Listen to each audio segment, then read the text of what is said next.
Well, how it do, how it be, how it is, everybody. Welcome in and welcome back to episode 1 of Bayonet. I am so excited, y'all. This is going to be a really fun adventure that we're going on. First of all, look at all the amazing art. Thank you, Taylor and Tracy. I got a few announcements to get through, to get out of the way right out the gate. But if you didn't know, gang, this is season 6 of Longshot. 6 years we've been delving into this, and for this campaign, I had ran a few one-shots within this concept. You might have seen them known as the Siege of Delegasareth.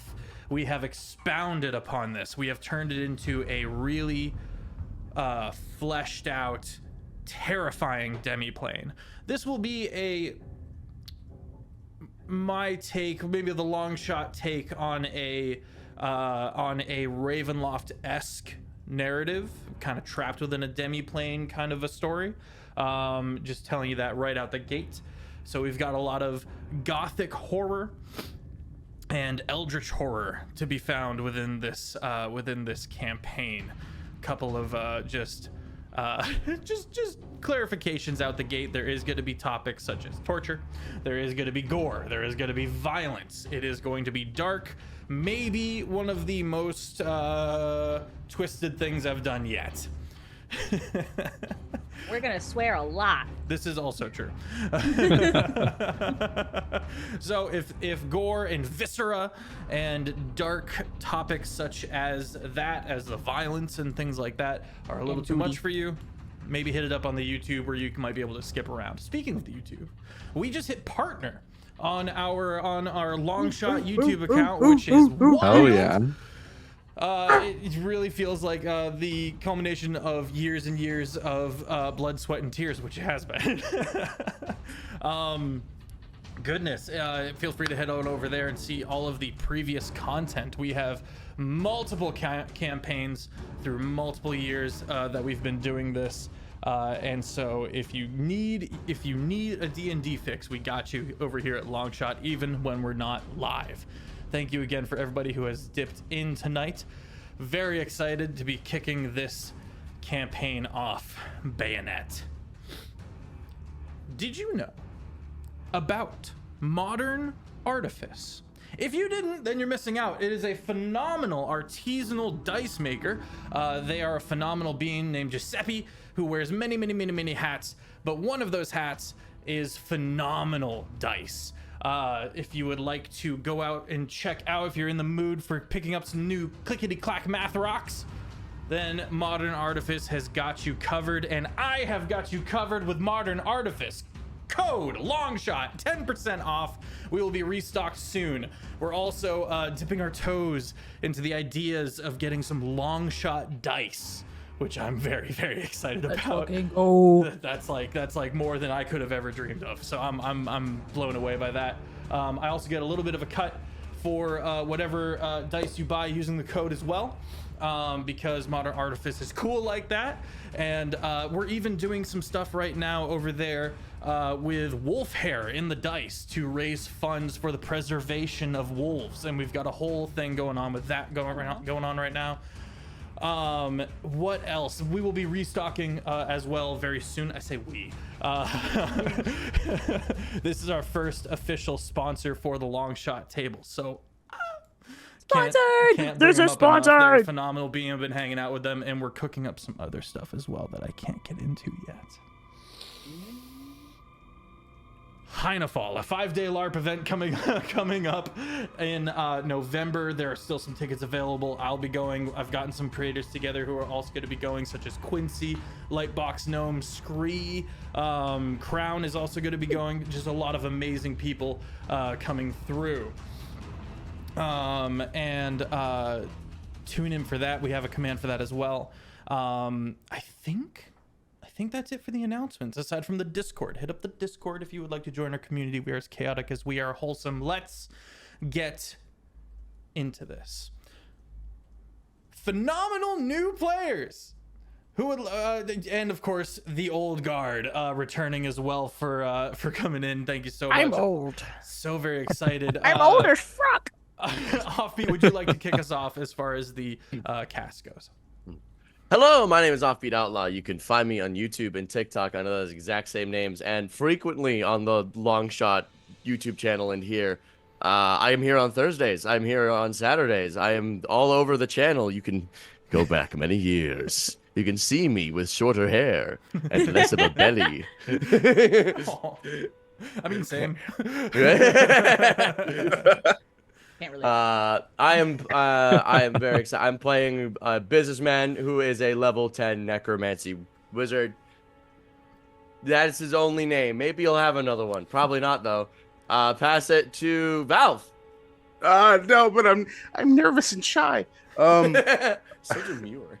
Very Got mindful. this. Hi everybody. I'm this episode with that joke. Sorry, go ahead. No, just very demure and shy at like 12 minutes in. But I'm Andy. Everyone, hi. It's awesome to be here. I'm obviously new to Longshot, but you can find me as ValveMax 010 pretty much anywhere. I mean, my stuff's down in the description. Is that what we call it on Twitch? I don't know how this app works. Who cares? Call But yeah, you can also find me over on Mr. Dandy DM's channel on Our Flag Means Doom. It's a pirate themed campaign, a lot of fun, awesome people involved in that one too. And do I tell them about my guy? Well, let's do an in-game reveal when we do our character introductions. All right. I wasn't sure because Offbeat broke the rule. I fucked it up. I threw up. I'm so sorry. I'm so sorry. It's like handing out inspiration, but for nerds. For I'm so losers. sorry. Teacher. I will pass it off to Drakoniques. Yeah, hi, I'm Drakoniques, or Drak for short. I use he, they pronouns, and I'm a TTRPG actual play producer. I write TTRPGs. Anything, everything TTRPG related, I'm doing or will be doing. Some stuff I have in the works to keep an eye out for. Not in the works, but I've already done it. I produce an actual play called Beyond the Brook, which is a Over the Garden Wall inspired actual play. So you should go check that out over on Stellalina's channel. That's STELLALUNA TV on YouTube, or just without the TV part on Twitch. We're currently nominated for 9 awards across some webfests. So I think we did a really good job, and it seems like at least some of these webfests do as well. So check it out. It was a really incredible experience putting that game and editing that game together. And I think you'll love it. Plus the art is gorgeous as well. I'm also in a actual play campaign called Stormforge, which is a D&D-esque. It's got mixes of other stuff in it. Actual play over on Captain Robear's channel. That's Captain ROBEAR on Twitch every Wednesday at 2 p.m. Eastern, I believe, 2:30 p.m. Eastern. And we play in a floating city as wardens to kind of protect the city. And right now we're in a lot of trouble, is all I'll say, on multiple fronts, from coming from the sky and from below. So it's going to be interesting to see how we tackle that. Like I mentioned, I write. If you're a fan of Pathfinder 2nd Edition, in November, Lost Omens Divine Mysteries is going to be coming out, and I'm one of the writers on that. I help write some of the god lore on that. So if you're a fan of gods, paladins, or rather champions in Pathfinder, or anything related to that, check that out coming in November. And tell me if you like my gods. I can't talk about what gods I've written yet until it comes out, but when it does, I'll be very loud about it. So tell me if you like it. But that's it. All right, over to Lex. Hello, I'm SmolbirdLex. You can find me as SmolbirdLex. I am going to be playing Elia Lacrima. That's all you get right now. And tell us about you. I'm going to be here on Saturdays. I don't have any other campaigns right now. Oh my god, this is a first. I don't have other things going on right now. Am I relaxing? What is this? I'll let you know Water when you never start happened. relaxing. Am I in my reprise era? Anyways, I will pass it back to Clem. Excellent. Well.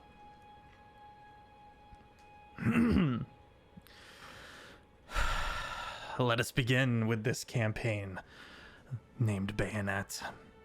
Drakoniques. We're going to start with you.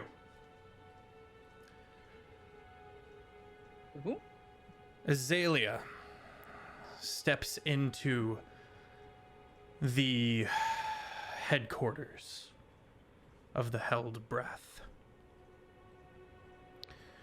A massive skeleton of a dragon swings or hangs from the ceiling as you're heels click along the marble of this room.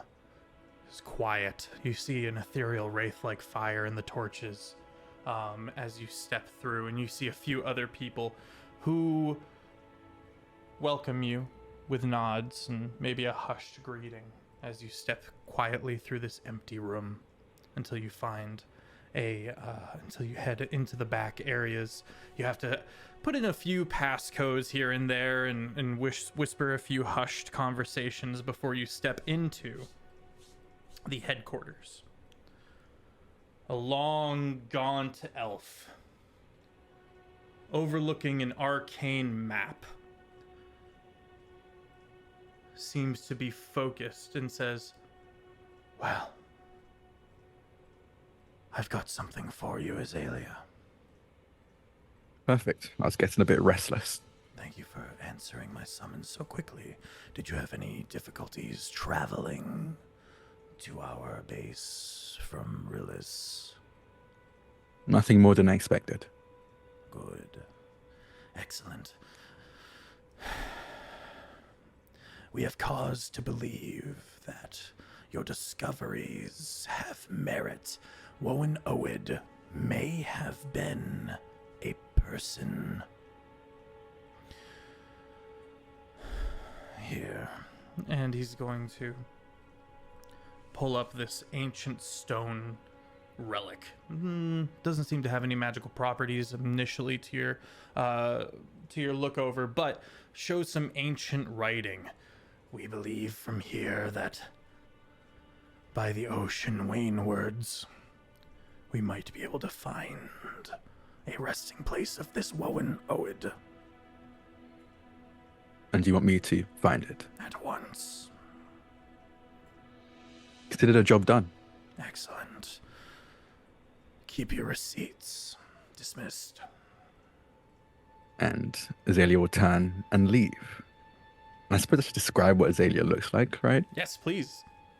As Azalea turns to leave, you see the burgundy of the cape hanging off their shoulders kind of flutter behind them. Azalea is about 6'1", maybe 6'2", Shadow Kai elf. They're black, but almost like pallid, as if they were resurrected. But you can tell they're very much living. They have golden eyes, pointed ears, covered in piercings and jewelry, silvers and reds. A very well-trimmed beard. You can tell that they take care of themselves. A head of kind of messy hair up top, but shaved on the sides. A dark brown, fading into a lighter one near the tips and the ends. Around their neck is clasped a choker, quite a large one, that's black and silver with 2 red gems embedded into it.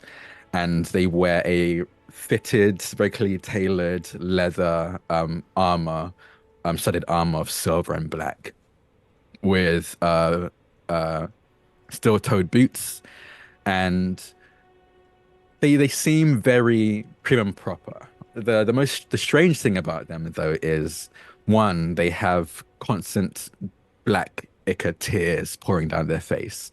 It's just a constant thing. They never sound or seem like they're weeping, but their tears just never stop flowing.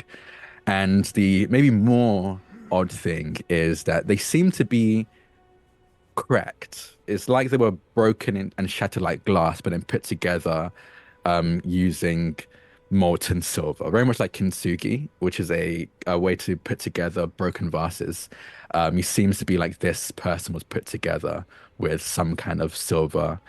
And yeah, they walk away. And I think as they do, they reach a hand out in front of them, and shadows begin to be poured from each corner of the room, manifesting into a book as they write down this task that they were given. And then the book dissipates again as they leave this headquarter. You step into a side room, and a very well-dressed, well-to-do Earth Genasi closes the scroll she was leading and goes, "Oh, aye. Is there anything you'll be needing before you head out?" Well, it depends on what you have. Don't want to deplete any resources you have here. Oh, we have these resources for you and all the rest of our agents. Preserving what knowledge we can. That is our goal. And we ourselves here are, of course, safe. In that case, I hope it's not too much to ask for maybe some potions, just in case I run into any troubles. Of course. And there's going to be an array of potions that are brought before you that are middling level. Many of these you have used before, and you know that all the resources here are having to be very strictly circumspect. So likely the alchemist is in a house, and the resources that are needed for making these potions are very, very nondescriptly acquired. That said, you get this Earth Genasi, kind of this marbled individual in a long kind of tailored suit, pulls out a kind of stone briefcase and hands it to you. He goes, "We believe..." Sorry. "We believe we found this one on the corpse of one of our other agents, but it will likely be of some use to you. Wish they were able to deliver it by hand, but recovery is what it is," and hands it to you. It is a movable rod. Oh, okay. Thank you. I can already think of some situation where this will be very useful. Of course. Best of luck in your journeys. Thank you. Turns away, opens back up the scroll. And I'll continue heading out. All right, yeah, you step out into the we're not going to say ruined city, but the empty city. And you look about as you kind of pull the collar tight, checking your surroundings, making sure that everything is empty as it should be, before heading off in the direction Woenwards.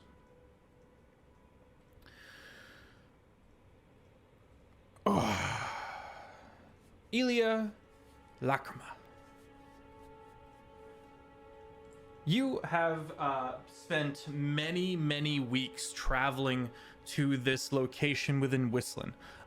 You are a bit weary, and you're excited about the potential opportunity of this martial campaign, this invasion that is being brought to heel. You felt the pull, you felt the significance in the weight, in the spiritual sense. You feel a sense of purpose here.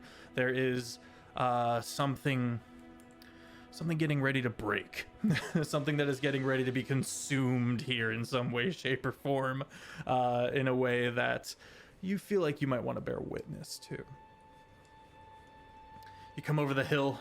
It's about sunrise, maybe a little bit before sunrise, and you can see down into this plain where this castle and a couple of rivers kind of all converge across this farmland. And those farms have now been completely decimated by the occupation of the massive army that has been formed here. All these farms now just muddy lands, all kind of facing this forest off to the south. Many people are coming and going, but the one that catches your attention is a specific caravan that's heading towards you, kind of destined to head back towards where you came from. And you see on the sides of these caravan wagons the Roa, a nomadic a nomadic people of entertainers. And a kid looks at you, who is kind of heading above and in front of the crowd. This younger human. And he kind of has the blonde, kind of scruff hair that's kind of all over the place and unkempt. He's kind of dirty and bruised, as if he's been, rough and tumble, moving around. And he kind of scampers up to you and goes, "Hey! Hello? Hi! Are you here for the war?" Oh, you're muted. I'm muted? There you are. I guess you're not muted. I don't know. It didn't pick up whatever you said the first part. Sorry. Put my gain up. Well, healers are usually the best place to find, You're war, a healer? Yes. Are you expensive? Because my grandma's got a broken foot, and it would mean the world. It's her birthday. I've got, and he starts like looking through his pockets and shit, and he finally. Can you sing me a song?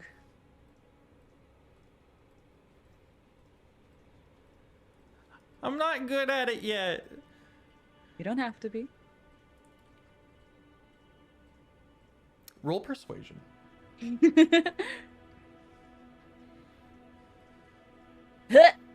That's a 0.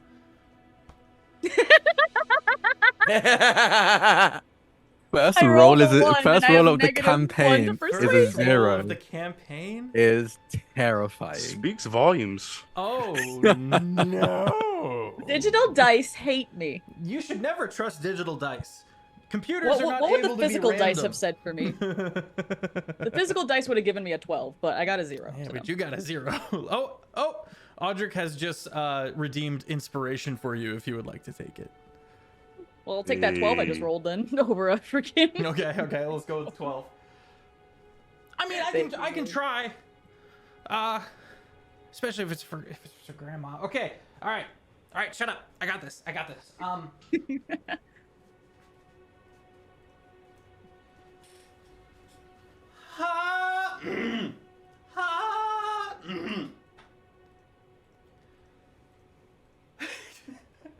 You don't have to actually sing Feffers. Thank you. I thought you were gonna say I he was just trying so hard to come up with something that was like in world. You could have just sung Stuck Happy on Jason Birthday. Mraz's That would have been I'm great. Yours. Yeah. I will rendition pay of you if Happy we can Birthday. revisit that later. He sings a and you jaunty actually little sing. tune. He sings the berries and cream song. Okay, well, I rolled a natural 20 on my performance. And I don't know what that says about this campaign either as the DM. Oh no.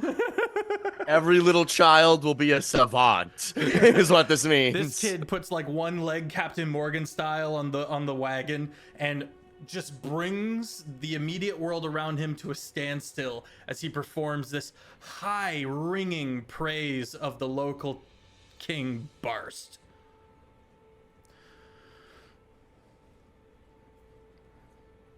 Very good. Where is she? I'll go heal her right now. Okay. There's a crying mom, just like, that's my boy, kind of a moment. But you do come around to the back of the of the wagon where you find a very old lady, who's kind of wrapped in many blankets, even though it's not that cold out, particularly this morning. And she goes, "Oh, my goodness, hello." Hi.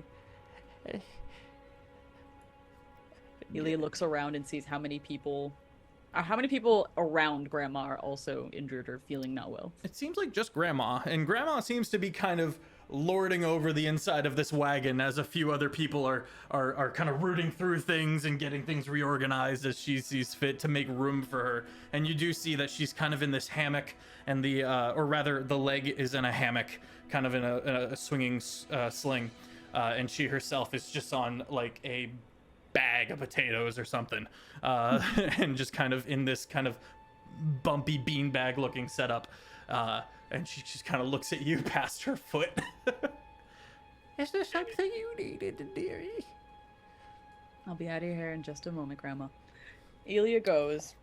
Her medium-toned gray skin, long black dress, pitch black hair, big curls. You could barely tell. It's practically a silhouette more than hair.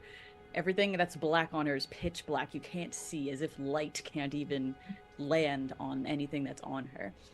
She has a wide, flat-brimmed hat covered in ornate, almost starlight-looking twinkles of beadwork and stars. And she lays a hand on Grandma's foot.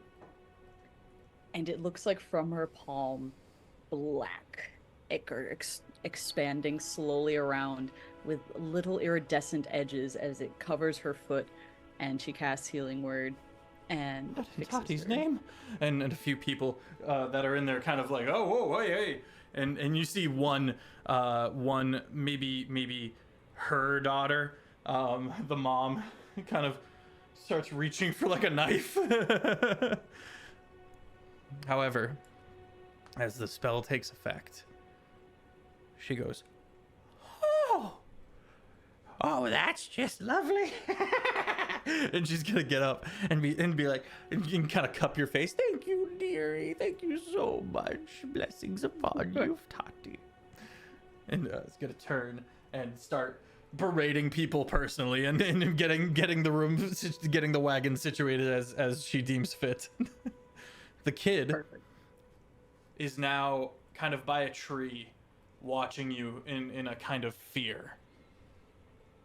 Ilya looks at him with her completely blank white eyes, no pupil, no iris, nothing, just looks in his direction, and you can tell she's looking right at him. And just... Thank you. Tips her very large hat and goes about her way. That was so cool. Nana, did you see that? And like runs into the yes, Hattie, yes. Okay, something. Okay. It's time for the businessman. Businessman, you are already amongst the rank of this military endeavor, and you're looking for whoever's in charge. You're looking to be a part of this in some way, shape, or form. You smell profit. You smell money to be made, and you're full of modern ideas. And this particular side of Whistling is a little traditional, is a little archaic. The castles are made of stone. Well, if there's tradition to be had, there's money to be made. Excuse me? Hello, anyone here? Yes, sir. What can I help you with? A kind of stocky person who seems relatively in charge, and you can see that he's watching all of the tents. Maybe he's in charge of those in some way, shape, or form. Can I help you? Yes, actually. I am here with a business proposition and the offer of immortality. Do you accept? I'm gonna make an insight check. That's a 3. Oh boy. And he goes, I wasn't planning on this. Immortality. Immortality. You see, I am a particular type of wizard of sorts, the one who can bestow life to those otherwise bereft. Might I come in and speak with your superior? Or unless, of course, you're the one making the decisions around here. Yeah, I wear the pants around here, absolutely. Immortality, you say, it sounds really useful on the battlefield. Oh, incredibly so. He's gonna you see when you're guide you to the side, and you realize you're being pulled away from your mission. Yes.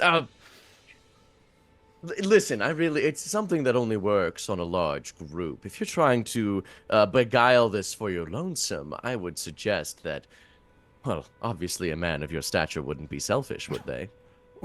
Roll persuasion. Come on, baby! 18! 14 plus 4. He was like, he kind of gets the scale of what you are supposedly capable of, and realizes, oh, yeah, this guy does need to see the Lord. He quickly kind of pivots a little bit, kind of freezes for a moment, goes, of course, allow me to show you the way. Come with me. So this immortality thing, how's it work exactly? As he kind of takes you through the town. So, picture this. You're surrounded on all sides, dying on all fronts, soldiers dropping, blood being spilled. But, right as the tide of the battle seems lost, you rise.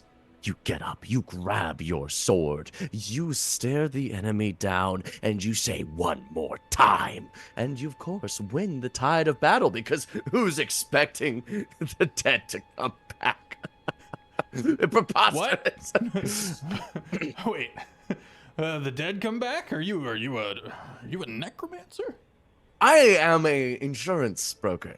I provide life insurance. I insure your life. Gotcha. Not okay. it. Okay. Yeah, So yeah. it's not necromancy. It's life insurance, dearie. All right. Okay. Cool. Just checking. The Lord doesn't take kindly to the undead in these parts. Oh, of course not. Who would?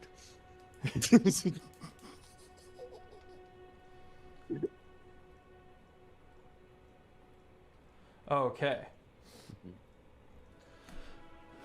You are brought into the keep.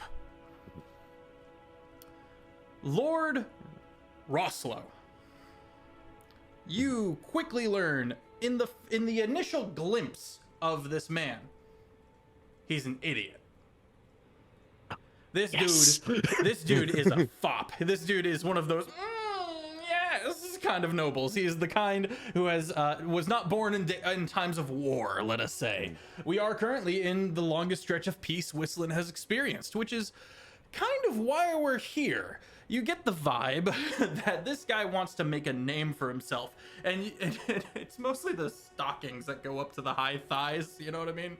As he comes around a corner in the very old garb, as he goes, and I want our flags to be flowing in the wind. If there isn't wind, we need wind. Do I understood? We need wind for my triumph into the demiplane. It's going to be wonderful. I cast Gust of Wind on his flags. Yes, just like that. Perfect. Who did that? Oh, hi. I am the businessman, and I am here to provide a proposition. Sorry, I heard you asking for wind, and I saw nobody providing. He gets it. Do you That understand, Lady Kathleen? Wind on command. And you realize he is talking to his wife. His wife, Lady Kathleen, is regal and composed and very much in control of their emotions, and clearly has been for a very long time. You also note the druidic nature of Lady Kathleen. Oh, she's gonna sniff me out. She goes, Businessman is just gonna, a small drop of sweat is just gonna come down his neck, and he's just gonna flick it off. yes, thank you for the demonstration. Well met. What is your Well name? met. The businessman. That's your name? It is for all intents and purposes. Well met, the Well businessman. met. I'm here with a proposition. I see you are off to battle. Yes! Post Yeah, haste! war. And I am here with an offer of immortality. To your soldiers, of course.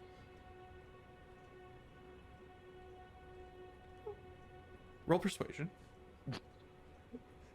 You do note that your friend who brought you here is gone.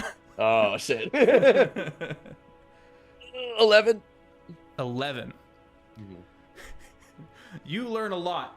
The players are going to learn a lot by how an 11 affects these two. The druid, Lady Kathleen, kind of goes to roll her eyes, but then stays composed. Whereas Nobleman Ruslow goes, really?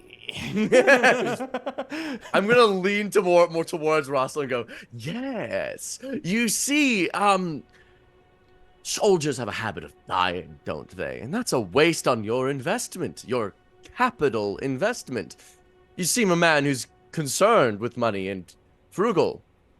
Of course. I'm here to ensure that your investments remain intact. You see, I Wine. understand life insurance. That is my business. I ensure that the members who would otherwise be dead are insured that they don't. They are willing to fight until their bodies break.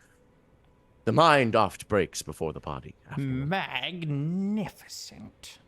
Yes, so for a small fee of 50,000 yes. gold. It'll be taken care of. See to it. At that point, Lady Kathleen goes and walks away.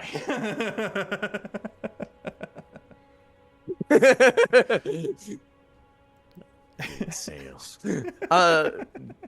Where might I see your treasurer? There'll be a lot.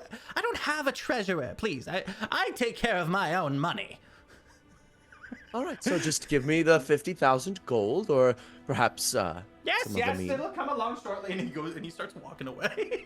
And you realize this might be a little more complicated than your initial windfall feels. But we'll call it there for now. Okay. Valve. Andy. You are checking in on your faction. You're checking in on the blood hunters. They have been hired to, I don't want to say shock troopers kind of a setup, but a elite source of getting things done and handled as needed. You step into the low tent, the larger tent in one side, and you see this barbarian, the guy who's kind of been given control of this group for the excursion, as he is pacing back and forth, and a smaller gentleman kind of nervously playing with his hands and a kind of toolkit kind of built into a smock in front of him. I don't think we need your help, Match.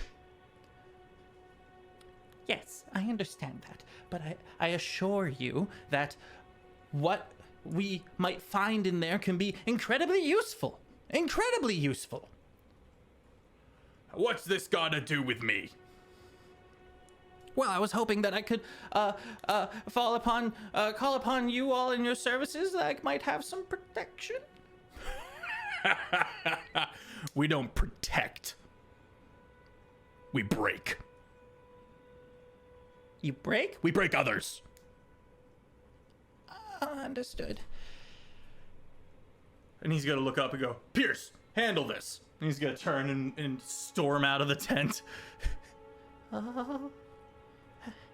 Hello? Hey, I apologize for that guy. He's Not very forward thinking about the modern artificers? no, I dared to say he wouldn't be. You say your name was Match, or you say your name was Match? Atticus Match, well met. Nice to meet you. I'm Pierce.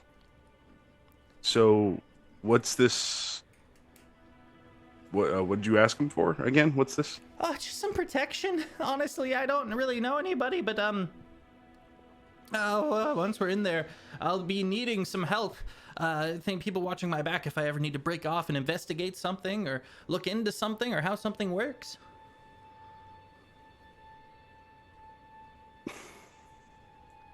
You can see Pierce kind of like thinking it over for a second. Tiny little puppy eyes looking at you from big rounded glasses. He can appreciate the want to like learn new things. He very much relates to that. So he'll go, well, I can't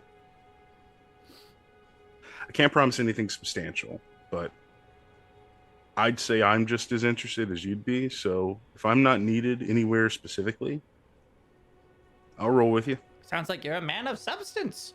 Would you be interested in any? And he pulls out a small bag of gems. I'm more than happy to make it worth your time. I just keep getting brushed off from all of these other people. Yeah, I'll Pierce will bend down and like, kind of look at him, like poke through him, and be like, you're looking at maybe 83 gold worth of gems, which is not a ton. Mm-hmm. But he doesn't strike you as a solo individual. You see by his epaulets that he might be a little more connected. Yeah. I think he'd just kind of like poke around, find the smallest one, pluck that, and go, tell you what, I'll take this. And I may take a couple more after you've had a chance to look around in there. But for now, don't worry about it. That's mighty kind of you. Have you heard about the wildfire druids that are coming along on this journey? Not a lot, just that they're coming. It's gonna be crazy. They burn things down before they can before they think to save it. There's just a lot of power getting moved around right now, and I'm a little scared. And he like kind of awkwardly gets a little closer to you, not like face to face, but just kind of comes alongside you as you both are just looking at the wall of the tent. Well, Atticus, look, it's gonna be crazy in there. I'm not gonna try and lie to you and tell you that it's not. It's war. But I don't know, just stay out of the way. I can do that. Okay, Okay. sounds good. Okay. I mean, you seem small enough to hide when you need to hide. Just, I don't know. Yeah. Okay. Yeah, it'll be fine. It'll be fine. Oh, jeez, I'm knocking things over. He's knocking things over. Would you like to describe your character? Oh yeah, for sure. As Pierce kind of like ducks back out of that tent, people who were around would see just a lanky but kind of toned 6'2" human, deep brown skin. His clothes are nothing to write home about. It's like simple, like breeches and an undershirt. They're all kind of grungy and dirty, like not very well kempt at all. Just regular studded leather armor in a dark color, with several leather harnesses and straps that carry all manners of these like vials and things that look like potions, but they're not quite. And he has one scar across the bridge of his nose. His hair is some shoulder-length dreads that are pulled up in a high ponytail that go from black that fade to white near the ends. And the most striking thing about him is his eyes. His right eye is just normal. It's like a pale gray. His left eye, it's bright green, but it's almost like it's halfway between splitting into two irises. And he just kind of like looks around a little bored.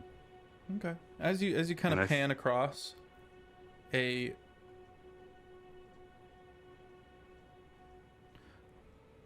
you're a tiefling, correct? Just double checking.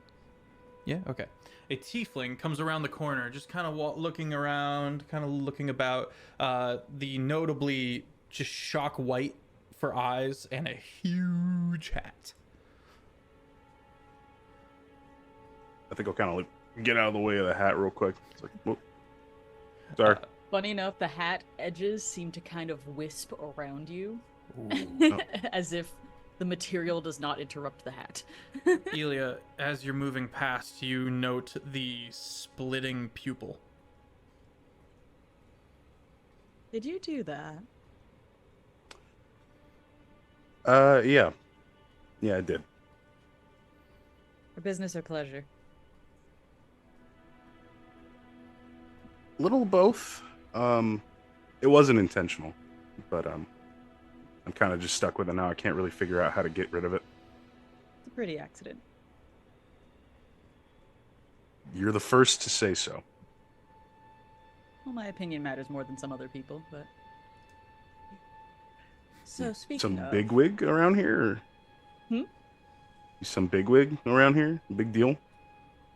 No. You don't have to have a better opinion than most people. If anything, I think some bigwigs have worse opinions than other people. Pierce is like trying to find fault in her logic, but he can't. As if driving the point home. Arm around the businessman, Lord Roslo is like, look upon them! Look upon all of my men! I will make a name for myself out here! You've Yes, never you seen will. Elia's face drop as quickly as when businessman walks into the room. I see This is Ilya like- and I'm just like, shit. Oh, I'm sorry. Did you know this person? We're in a similar business. Walking bowel movement. Um, Wow. we work in similar fields.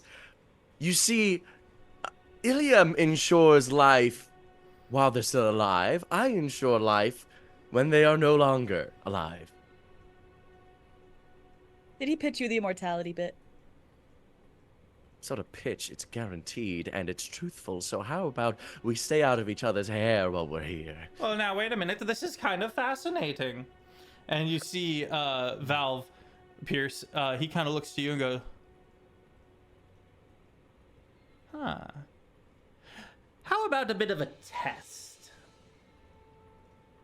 I'm sorry. You're one of the blood hunters, yes? Paid top dollar for your people to be here. The Dead Crest Hunters. Yeah, that's right. I want to see you at the front.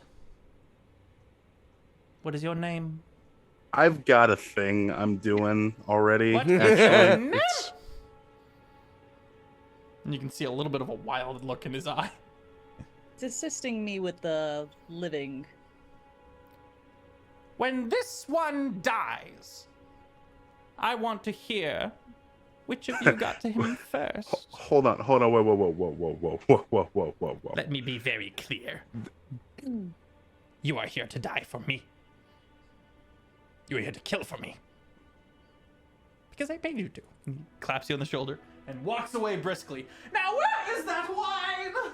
And the three of you are left Big wigs and bad standing, opinions. a little shocked. All right. so Pierce here's kind the- of just like runs his hands through his hair and he's like, I can't believe Nakana accepted that guy's money. I can't believe it. Businessman's the entire demeanor of like smooth talking salesman's gonna drop and he's gonna be like, all right, now here's what we're gonna do. I've got a deal of 50,000 gold on this. If we all keep our mouths shut and don't spill, we can all walk out of here richer. So, Pierce, you are gonna stick with me. Do you have anyone in your troop that you do not like who has a similar bone structure? And on that, we're going to go to our first break. We'll be right back, chat. Oh my god. Oh my gosh. That country, I can't go. And we're back. We listed 15 countries. What one are you talking about? Lexi? Yes. Yes. Rolls their D15. Uh-oh. Just starts running. So.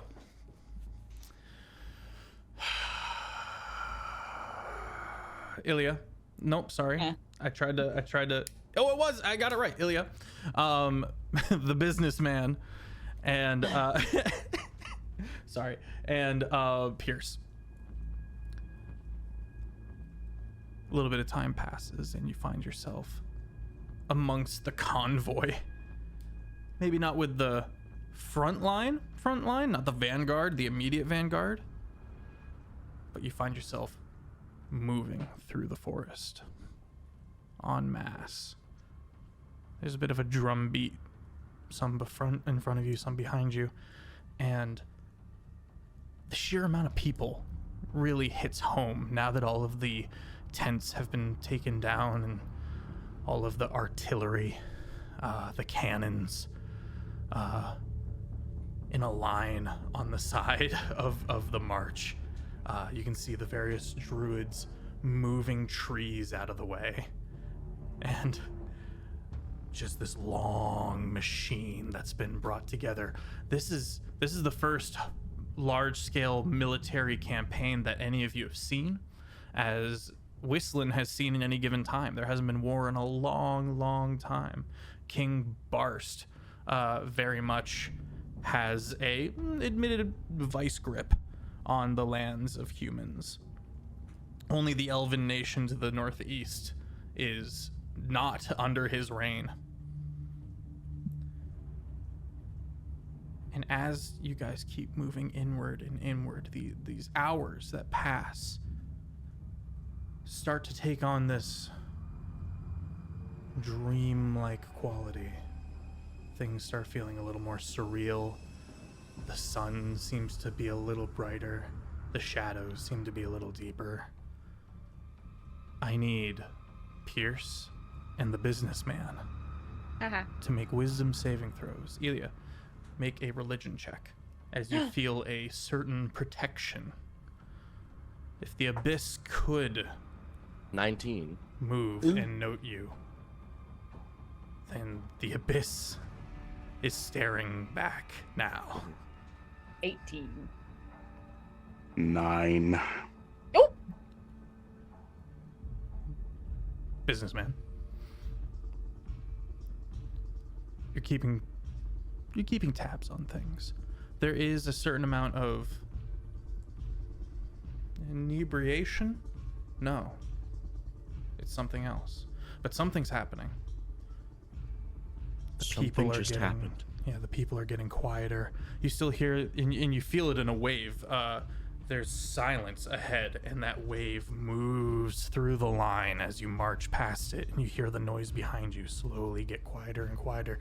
It's the creak of wagon is still there, the caw of bird, but the conversations just kind of naturally seem to die off as a whole, and it gets quieter and quieter behind you, and you start taking in your surroundings. Pierce is nearby, and Pierce, you can see the effects more so. Pierce is starting to, well, Pierce, what are you doing as this strange pseudo inebriation? Maybe it's not quite a charming effect, it's something else.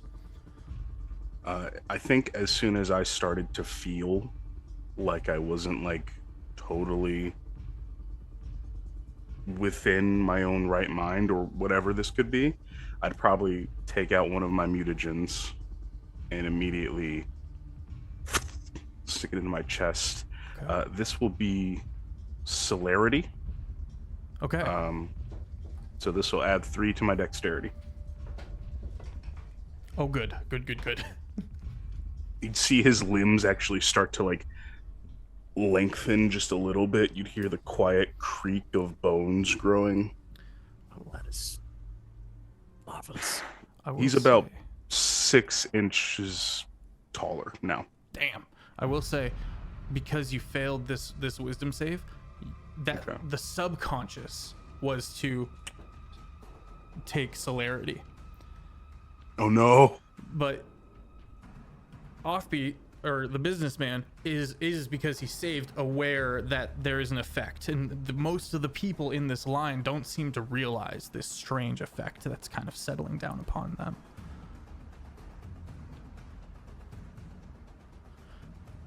Businessman, I'll vote for you watch businessman. him take the shot.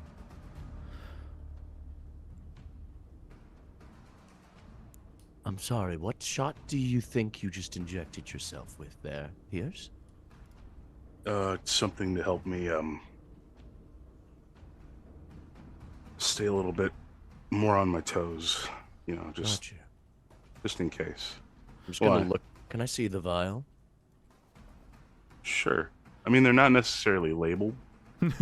Yeah, I would say that it's written in things that would make sense to a blood hunter, but there's this nasty looking syringe.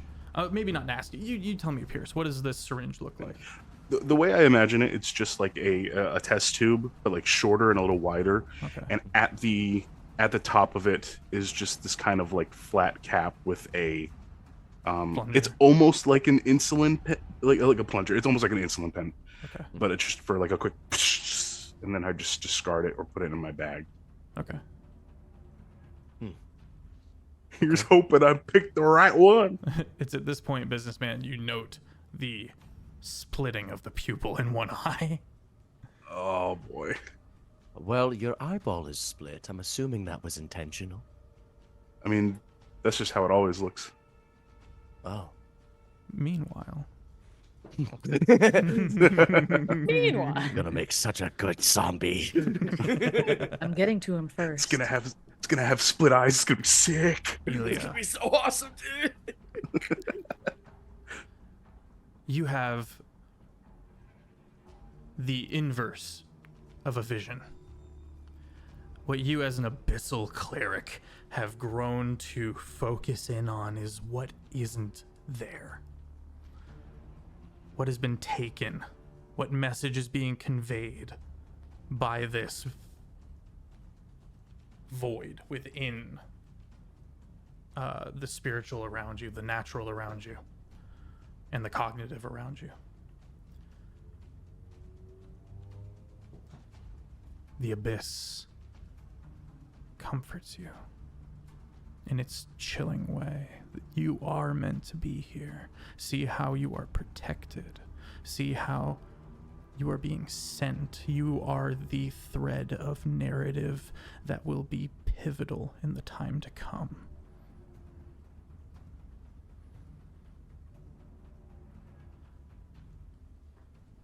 Immediately looks at the businessman. I always knew I was better than you. I don't seek to be better. I seek to have more skeletons. And in that moment, there's not a dropping sensation.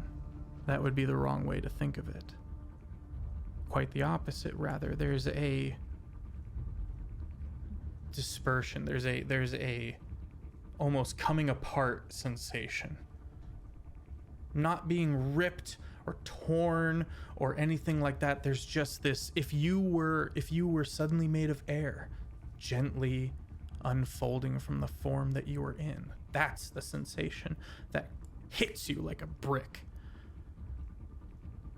And Pierce, you go from a growing inebriation to now blindingly lucid. We're gonna cut real quick over to Azalea. Azalea, you are disappointed.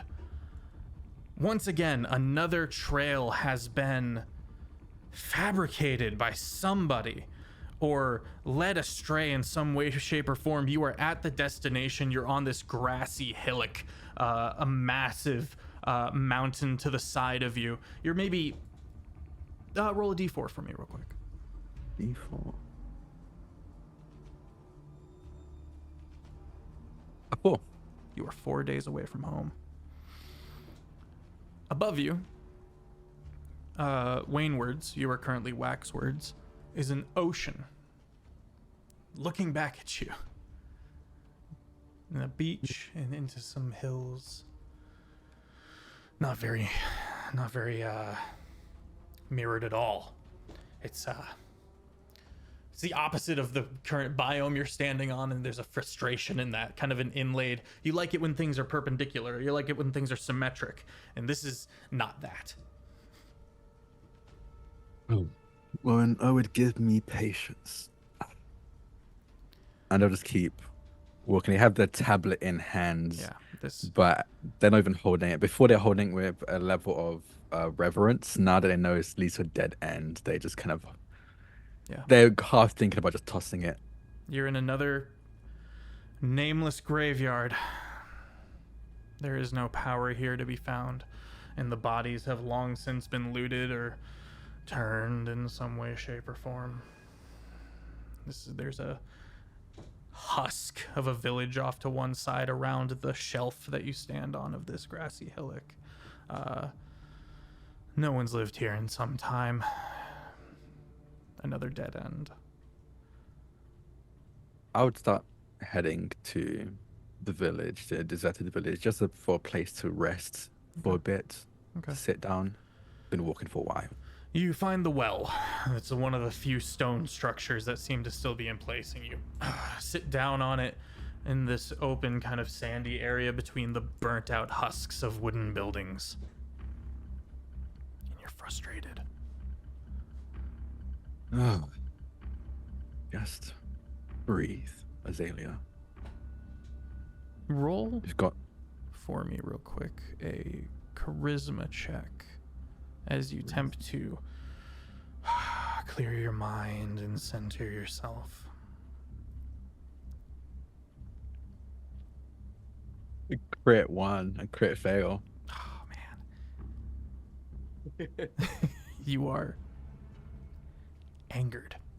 This happened again. You can feel the ichor pouring from your eyes, and Your composure is on the point of breaking, but you have a will of iron. In the discordance, as your heart rate kind of spikes and as your thoughts begin to kind of lose control and you kind of just start spiraling into anger or anxiety or hopelessness, a thought kind of bounces off these different angles and centers into the forefront of your mind. This has happened again and again and again and again and again and again and again. What if someone is doing this?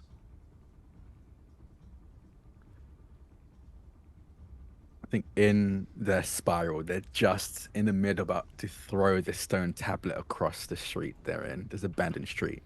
And then they freeze mid-throw with the tablet so gripped in their hand. Oof. Once or twice, a coincidence. This feels planned. And it's at that moment you hear the sound of someone entering this demiplane. And you look up towards the ocean, and in between the two different land masses that face each other, you see a man on horseback. He's got a flag that he looked like he was very intent on making sure it blew on the wind when he got here, but he finds himself and the horse and the flag floating, weightless. And he jerks to lucidity and he starts looking around, panicking, freaking out as more horses with riders enter.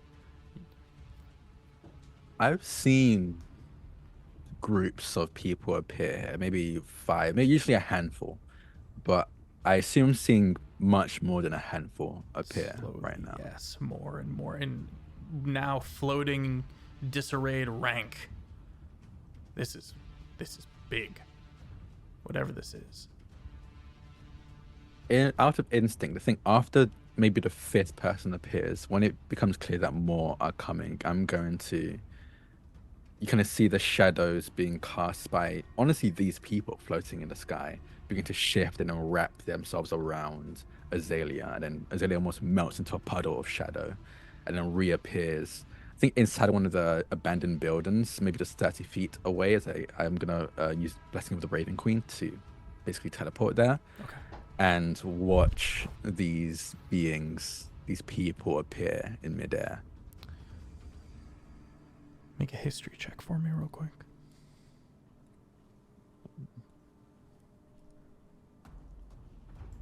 18. 18. Of the people you've managed to find who have fallen into this pain one way or another, there's one part of their story that's always the same. And it's that every time they come say hi,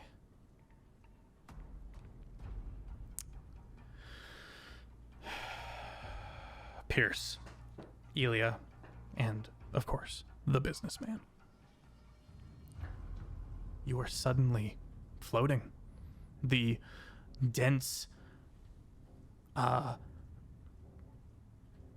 of weight that was slowly moving on all of you, and the packed in nature as everyone seemed to kind of start squeezing together in rank, and the crowded nature suddenly is gone, and suddenly you're floating and you are tipping over backwards without able to do anything about it, and more people come in behind you and start pushing you out forward. You look around, you look in one direction, and there's an ocean that you are floating over, and you're like, okay, where's the sky? And you look in the opposite direction and there's a mountainscape. I'm sorry, where the hell were we invading? I thought we were supposed to be going to a neighboring province. Thought so too. People start screaming in disarray. People start yelling. At one point, a cannonball floats out of one of these massive mortar cannons. The detonative charge of black powder also kind of gently wafting into the air. Horses begin kicking, and quickly, chaos reigns. I'm going to cast Fly on myself and Pierce quickly. Okay. And I'm going to look to Ilya and go, grab your witch broom. We're going somewhere else. Don't tell me what to do. Ilya pulls into her hair into this dark portal of nothing and pulls out the broom. The Mary Poppins undercut? Is that what Yeah. we're doing? Love Steven Universe. Literally, thank you. You I was get it. thinking Hell You yeah, get I it. You know. get it. You get it. Fucking love Steven Universe. Businessman's gonna fly forwards to the, like, up as close as he can to see the king. Okay, make a dexterity saving throw, all three of you. Can I 9. ask, do I know if celerity was actually the mutagen I popped? Because It this will was. change this roll.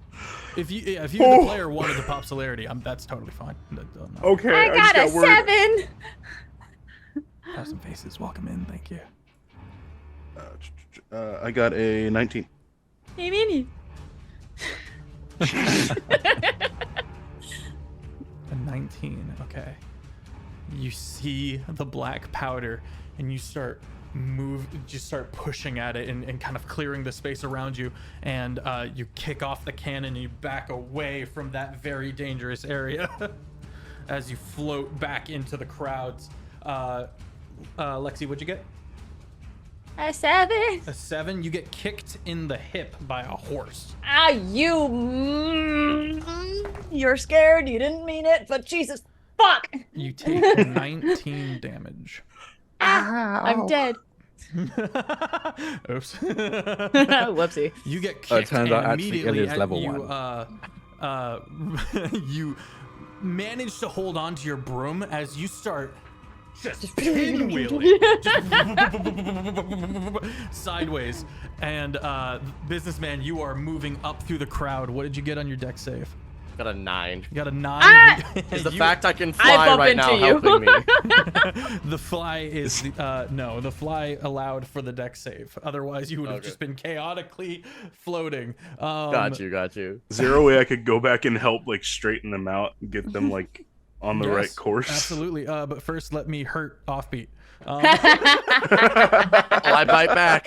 Offbeat, a bayonet gets someone else gets hurt in some way and is moving quickly, and a bayonet slides in between one of your ribs. You Is guys. the person nearby me? Yeah. All right, I'm gonna use my reaction. I'm just gonna see how much damage this does. You take 8 damage. All right, I'm going to use my reaction and cast a 2nd level spiny shield. And he's just gonna pull up his like, basically it looks like he's pulling up his skin, but as he does, he manifests this spiky, Huh. horrible flesh thing Huh. that is going to skewer the person and It's a hedgehog or a potentially- porcupine? I don't know actually. Probably Porcupine. porcupine. Probably porcupine, yeah. But like it looks kind of like hedgehog skin, you know, like Yeah, weird. stretchy. Yeah, weird, gross. There you go. The spiny shield damage is going to be, if I did a 2nd level, it's going to be 3d4. One Okay. second. That's how much I'm going to reduce and how much the person is going to take. I don't know if... Wow, just give it back to him. I'm Yeah. manifesting 3 4s. That is going to be an 8. In- 3, 3, and a 2. Mhm. Okay, close. Okay. That they will also take that damage. Yeah.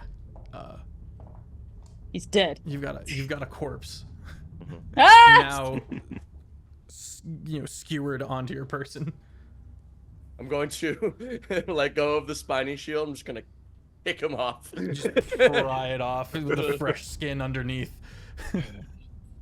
Just floating away. Someone took damage. We're being attacked. You say that, and It's the immediately game. the chaos gets worse. Elia's gonna immediately thaumaturgy Okay. and just everyone remain calm. We are here. We will land safely, but only if we remain calm. Roll a persuasion. Oh no, I'm bad at persuasion.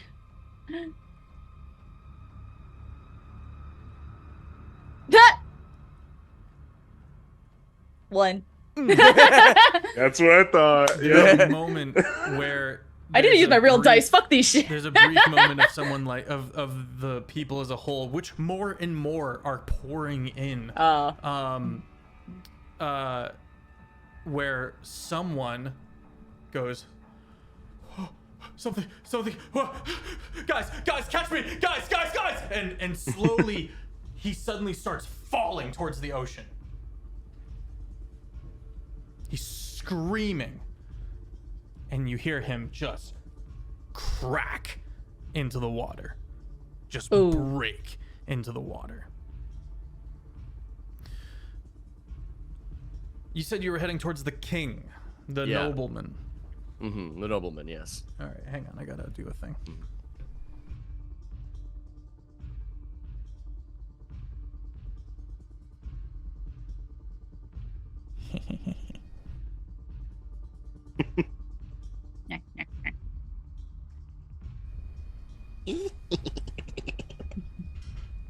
The nobleman, who is just untangling himself from the pavilion that he was being carried in. It's kind of like a towel wrapped around him, almost, in this huge unfurling tent that people are still kicking and screaming out of. He like pulls himself out of and goes, I demand to know what is going on here! This is unfeasible! And where is that And he turns, almost as if his head turns for him, towards you, businessman, and you watch his eyes transmute into gem. Oh. And he goes, what a loud yapping dog you are. And you watch as his entire nervous system is slowly ripped out of his mouth. Skeleton he's gonna be. The thing, this nervous system, almost like a slowly unwound jellyfish looking thing, slowly takes form into the reforms into that bipedal form, and then begins growing and fleshing out until this exact copy of the nobleman floats in front of him. The nobleman, very dead, bleeding from all sorts of places, and slowly floating away. My thanks to you. You have brought me so many souls. And he snaps his finger, and the detonations start going off. You feel the pull as random people, no, please, as they start vomiting their nervous system, as it's being torn from them, as that nervous system turns and starts attacking each other. Chaos absolutely reigns here now. I need the three of you to make a dex save as we go back to Azalea. Oh no. Oh no. I'm doing real dice. Fuck that shit. Azalea, people are dying. This is the most people you've ever seen. People are still pouring in, and at this point you're seeing mostly blood in this floating interim between the landscapes. What do you do? I've never seen them visit. I've seen the aftermath. And seeing this is exactly as I expected from what I've seen, but the number of people here is astronomical.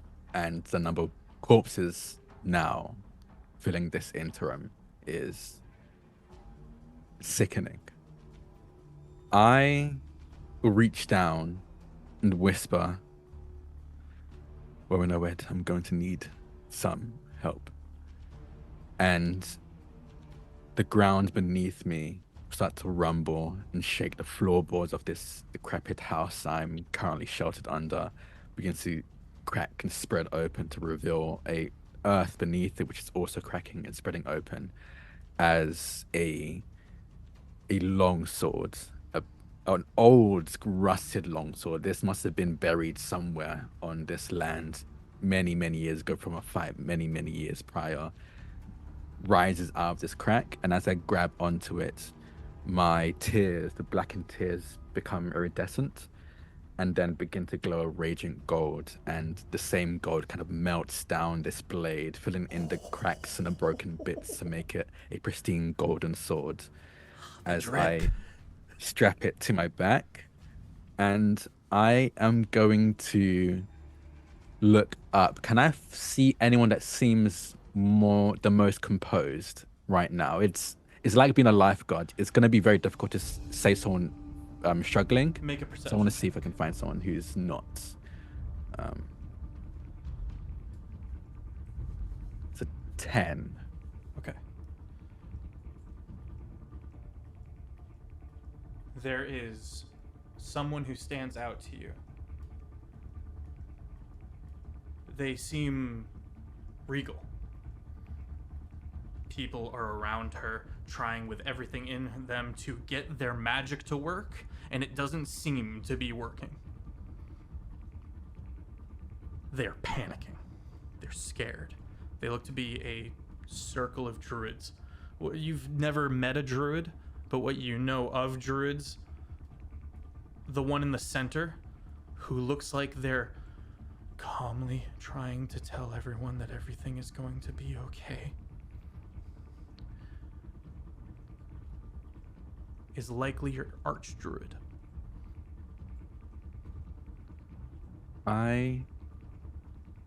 Again, still in this building, I'm looking up, probably from a window that's long been smashed. Let's see all of this play out. How far away are they from me? Gosh. A couple 100 feet at least. Okay. You're pretty high up on this mountainscape, but if you need to get closer, you're gonna have to scale that mountain, and fast. A couple 100 feet. I will look up, and I think what I'll do is I'll reach down and grab my shadow. Okay. And I grab it as if it's a physical thing. And I very quickly stretch and shape it on the ground into what looks like a door. And as I open it, I want to cast Dimension Door and jump down it to teleport right beside this archdruid. You can feel the weightlessness. You immediately smell the black powder. Listen, if you stay here any longer, you will die. Take my hand as I grab this archdruid's hand. She looks at you and is going to make a call in the moment. Thank you. I'll take their hand, and if not initiative, I'll cast Dimension Door again to teleport back down. And she hits the ground, and she goes down to her knees, and she looks up. She looks at all of the floating massacre above, and she begins to vomit.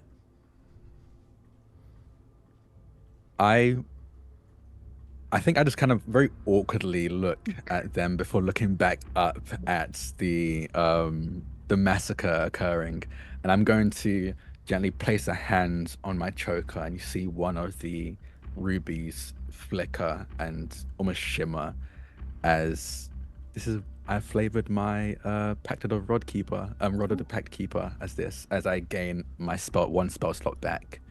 Oh, excellent. Yeah, you have that moment of like, that's a lot of people and I can't save them all kind of moment. And you think about the journey home and how much you'll need in reserve of what you're capable of. I You've got will. some juice left. You're well rested. Yeah.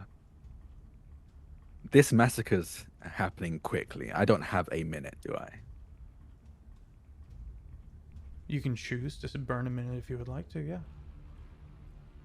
That's up to you, buddy. Yeah. Harry DM. I need a way up, then I need a way back. I'm going to take a moment, still eyes locked on what's happening up top, but I'll place a hand in this kind of fissure that's been opened in the ground to make more direct contact with the earth itself. And I'm going to just sort of steady my breathing as I try to regain a bit more juice. Okay. Offbeat. So I rolled my deck save that I got. I got a 4. What's happening with us? Because I have a plan if I don't die. I got a 21. I I got a 25. 25. Okay. Yeah, I knew it was coming. Pierce, you managed to stabilize Elia, and the two of you both have a synchronized moment where you like matrix bend away from each other as a person who is on fire goes careening past, and whoosh, you're back up. You Offbeat take 26 fire damage as I'm black going powder to- around you detonates. I'm gonna use my reaction, cast absorb elements. Oh, The fire good just God. like a vacuum whirlwind.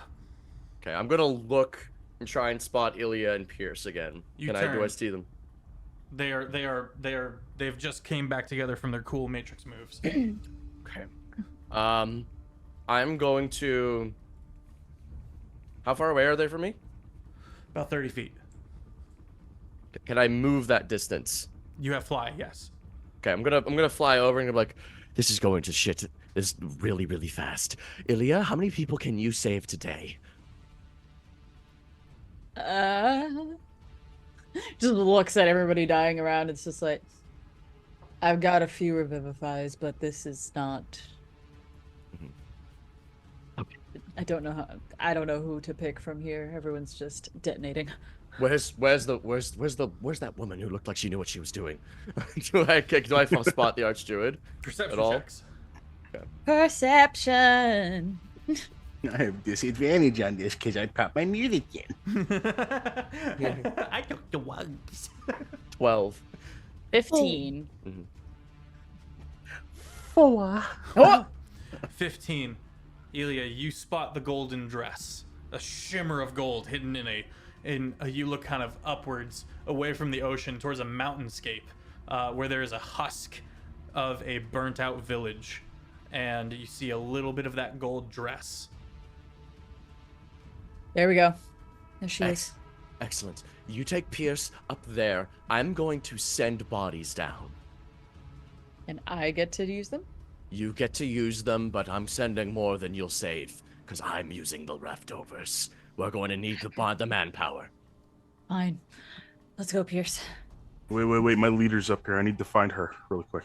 Your leader's going to be dead, probably. Pierce turns kind of upside like I want to say that Pierce is upside down in this conversation. You know what I mean? Yeah, for and sure. Turns Just to pulling a look- Spider-Man. Pierce turns to look, and revealed to Elia and the businessman, there is a small man holding onto his back, like death grip clutched to his armor, his vest. He's got big round glasses on, and he's just terrified and white knuckle gripping onto the back of Pierce. Yeah, here, you, and I'll reach back. I'll grab him. Like, come here, Atticus. This is Atticus. He's a friend. You take him down. I'll meet you there. Okay. Pierce, I cannot guarantee your safety from here on forth. You understand? I understand. I'll do my best to meet you down there. Good luck. I am going to be sending bodies now. I'm now going to be casting Thunderwave to send as many bodies and corpses up to where, so that hopefully that they can just start falling onto the ground. Azalea. Yeah. You meet Pierce and Elia in this Well, moment. Pierce Oh, is going. I'm staying up here. Oh, you're He's staying staying up. up. Yeah. Atticus is with her though, I believe. Yeah. It's on my broom. Sorry, backing up. Azalea, there's a cinematic moment to have here as Elia, with Atticus in hand, gracefully descends amongst falling bodies. Not impressed or phased even the slightest. Very Death Stranding moment. They kind of swing this door that's probably hanging off a single hinge at this point open, and you feel, Ilya, the only way to really explain it is imagine someone's kind of like running their fingers through your hair, through your scalp, but on the inside, as you feel Azalea reach out mentally, and in your head you hear, "Get in here quick," and you see Azalea beckoning you for the building. Hated that. Just goes in with our little boy. Just like, Atticus match. you good?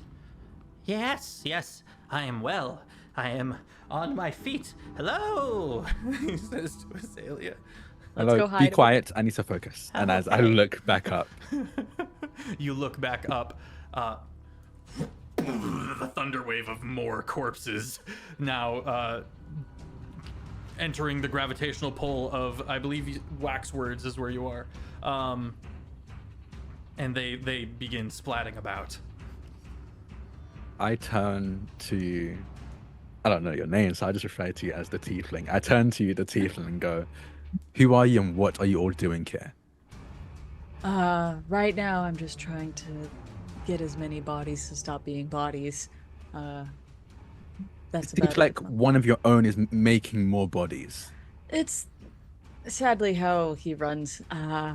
I will revive as many as possible. He will get the rest and turn them into zombies or skeletons or whatever his ridiculous little heart desires in the moment. I highly recommend he gets to it quickly because this land will turn those bodies into something worse if he doesn't. And I'm going to look up, and can I see anyone who seemed the second most calm? The second most calm, probably the businessman. I do not want to go near that guy. They're giving bad vibes. Imagine that. Third most calm. It looks Third like most calm. it's maybe Pierce in that it looks like everything's chaos. And Yeah. you see what likely is them. Bored. And that's the big sign that it's close time to get out. Especially seeing now that this mutant and this pale, really gray person seems to have their literal wits about them, as their nerves are still within their bodies. I'm going to one by one again reach out telepathically. I have a range of 4 miles with this telepathy, so I'm gonna reach out, and again you feel it's like these fingers caressing the underside of your skull, above your brain, and you hear, "Get down into one of these houses and hide now." Who are you saying this to? Each of you. So Oh, Pierce okay. will get, and the businessman will get as well. Can we respond? Yes, you can. I mean, I guess you wouldn't know. I'll be like, you can respond, by the way. I'm trying to save lives here. How quickly is whatever is happening going to happen? Very. Get down and hide. Azalea, you're pretty much out of time. I'm going to look to Pierce. Do I see him? Pierce is currently holding a dead leader, the barbarian, and surrounded by other dead members of his people. How far down is the ground? Hundreds. Well, it depends, but the closest, and that's relatively safe and not sheer, is a couple hundred feet, let's say 300 feet away, which is where Azalea is. Otherwise, you've got more sheer cliff or more drop, and then the other way, ocean. How far away is Pierce right now? Let's say 300 feet. Oh, Pierce, I'm sorry. Yeah, Pierce. 60 feet. 60 feet. I'll bring him back. Pierce, Thaumaturgy. you get your ass to me right now. We are leaving. Let's I'm go going to to Pierce move real quick. 30. That's- I'm going to move 30 feet toward him and just let him know Okay. I'm now 30 feet away from Pierce. Yeah, And Pierce, I'm holding you- my action.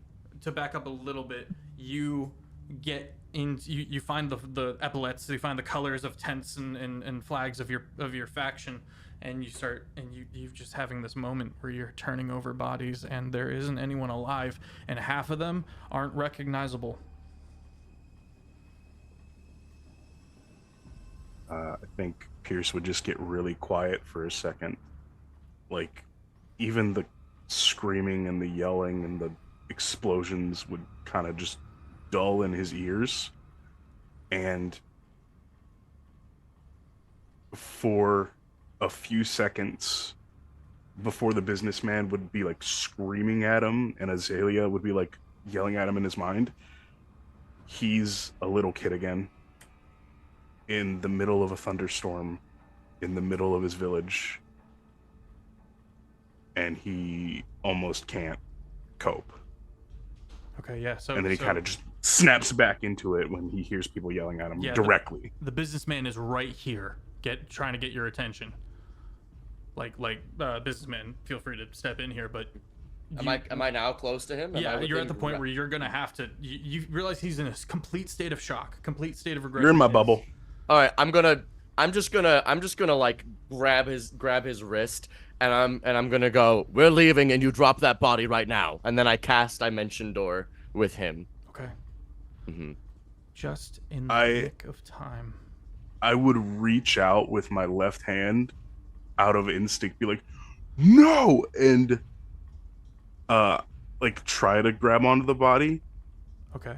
But I feel like if you wanted to, businessman, you could be really stern about it.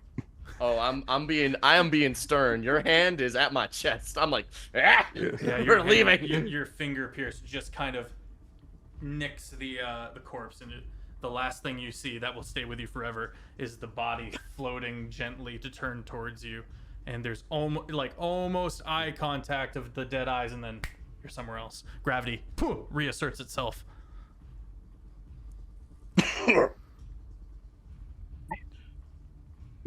Say again, Azalea.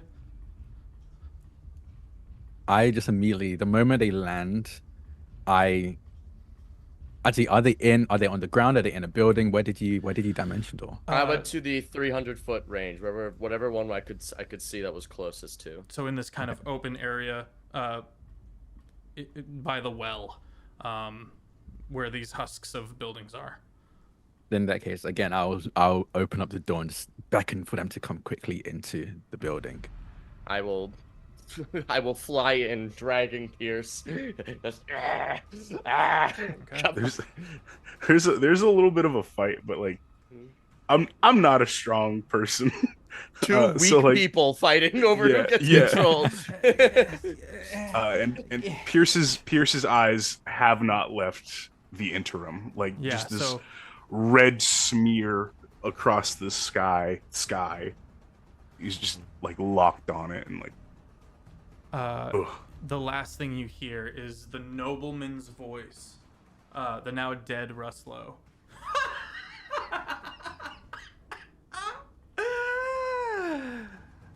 It's time.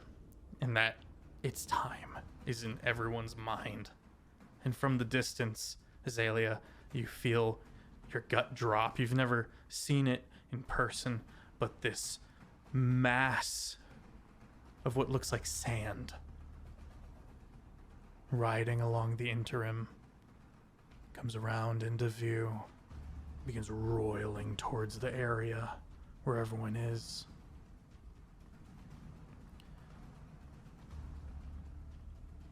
It begins breaking things down violently. Soon it's just this red mass of what looks like a flying, roiling sand dune. The entire time I have a finger to my lips.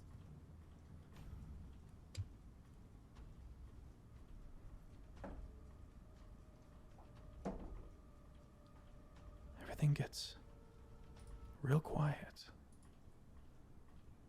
but you know that you're not safe. You're never safe. But especially now, when they're near and they're bored.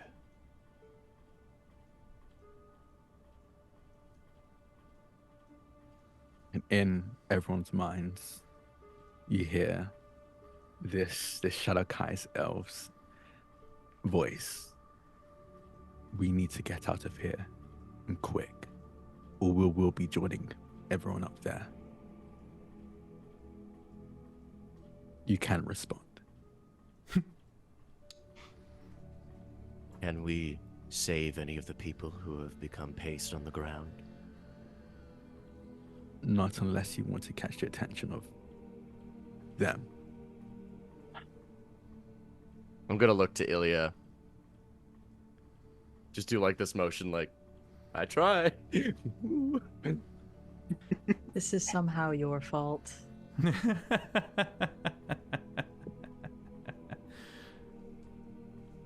All right. I'll go. Just gonna slowly make my way over to you. And I'm just gonna extend my hand to you, Azalea.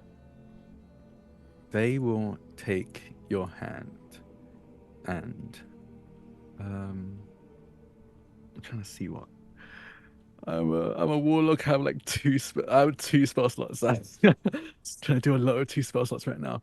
I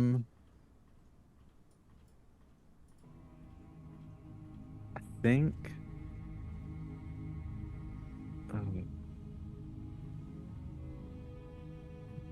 will be useful here. Okay. Yeah. I think as you take their hand, and they will look to everyone else as well, and then turn to the door that you had just entered into.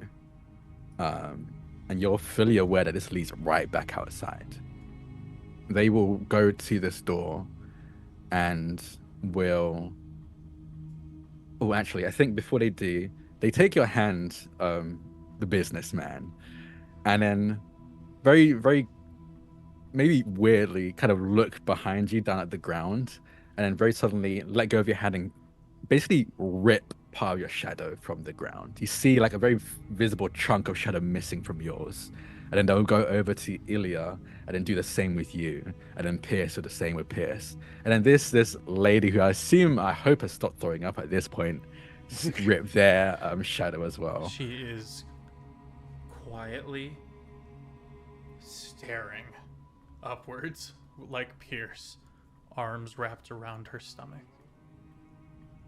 And then as they're tearing pieces of your shadows apart, you see their own shadow already moving, almost disconnecting from their body and going towards this door and going up the cracks and holes and missing parts, again filling it up. And then they'll take your shadows and basically patch up what's left or what's remaining and then open it up. And I'm going to cast Shadow Portal. It's you create a door in the nearest wall, cliff, tree, or similar structure. It is immediately bound to a similar door up to 200 feet away. The near door must be placed within 10 feet of you. They can see it. Yep, all of that. So I'm basically going to just open up this door to a spot 200 feet away to put some distance between us and them. Excellent. The party steps into this narrow ravine that seems to be a goat trail that goes down into the mountainscape. And your sense of placement already has been doing murder on your mind, but you realize you're very high up in altitude. Very, very high up. And you're looking down into this mountainscape, and you have that moment where you look back up and you see, aside from the bloody mess, an ocean and a beach leading into kind of a plain, a grassland. I hope you all brought some rations with you, because I don't have enough for this large of a group. We have 4 days of walking to do. I work better on empty. Nothing really to hunt around here, I'm assuming. There is actually. There are plenty of things to hunt. It's just about whether or not it's by choice or survival. They often are the hunters. I needed those bodies to do my hunting, honestly. Visible eye roll with no eyeballs. And I just somehow. Yeah. It's not my fault that Fop didn't realize I was a necromancer. I basically had it name tagged on my shirt. Sure. Who DM. are all of you? Go ahead, sorry. Oh, DM, do I recognize the ocean? No. Damn. No, this Okay. is foreign to you. All You right. may call me the businessman. I'm not really affiliated with that group that just died. I showed up about 2 to 3 days ago offering a scam of life insurance. You see, what happens is I go to war fronts. I arrive. When their soldiers die, I bring them back as skeletons, and then I take them back to my keep in order to skip supplanted workforce. I call it life insurance because guess what? Their life is insured. It's just they're undead. And I've done this several times, and now I'm very much missing my skeletons. Sorry. It sounds like you're a bad person. He is. I have never pretended to be anything but. I am, however, very resourceful, and I will be polite and obey the laws of your keep and city and civilization as best as I can. I seek no means to break the law and draw undue attention to myself. They're just a low. And then they'll turn to the tiefling. And you? Elia Lacrimore. Nice to meet you. Are you unaffiliated as well, or? I'm not affiliated with the group that died, but I am sadly sort of affiliated with the BM. We have a bit of a rivalry, you see. She also sells life insurance, but she sees it necessary that they get brought back the way that they thought they were going to. Yes, So- because that's how it's supposed to be. Someone thinks they're going to be revived, they should be revived. And if I want to make money, I need to make money. I will slit your throat. You seem like a better person. And then they'll turn to the other companion, turn to Pierce. Pierce is still looking up. Pierce, you are brought to sudden present moment when you smell something absolutely awful, and you recoil and you look down, and Atticus Match is putting away some like smelling salts. Oh, we had lost you for a second there. Sorry. I'm sorry. What's going on? What's happening? Who are you? This is the largest group of people I've ever seen appear at once. I'm Pierce. And he's just giving like one word answers. Like he's very This is not the first. he's time Azalea's emotionally seen- shut down. Yeah. This is not the first person Azalea's saved that's been suffering shell shock. So they don't push it any further. They just nod and then turn to the little guy putting away smelling salts. Atticus Match at your service. Well met. Well met. And then I'll finally turn to the more regal looking Archdruid. She breaks her vigil and looks to you. I am Lady Kathleen. Well then, all of you, welcome to Woen.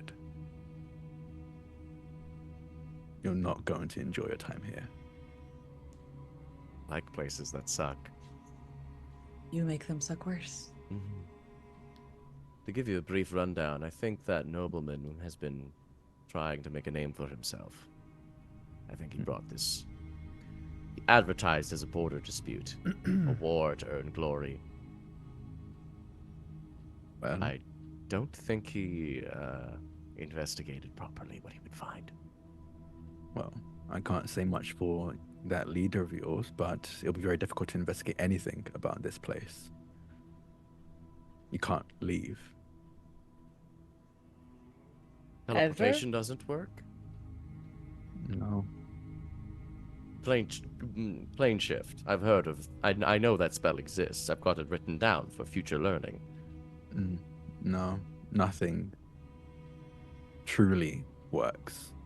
Nothing like that, anyway. Well, our local town is going to have an onslaught of 157,000 skeletons soon. See? No, they're not. As they point up at this mess, degrading even the skeletons. Oh, I'm not talking about them. I'm talking the ones back home. If I don't reassert control on them every 24 hours. Oh. You really are a bad person. I don't pretend to not be. I am wonder why you- Azalea. We're going to be going Nice to to meet Rillis. That's the only place I call home, and the best place I can get you connected to the people you need to get connected to start your new lives here. You're going to take us in. That's very kind. It's what I do. You are a good person. They don't respond to that. The party begins to make their way down the mountain range. This Does anyone place- need a top up? Just kind of looks at everybody, sees how injured the party is, and just I got grazed by a fireball. I don't care about how you are. I'm talking about everyone else.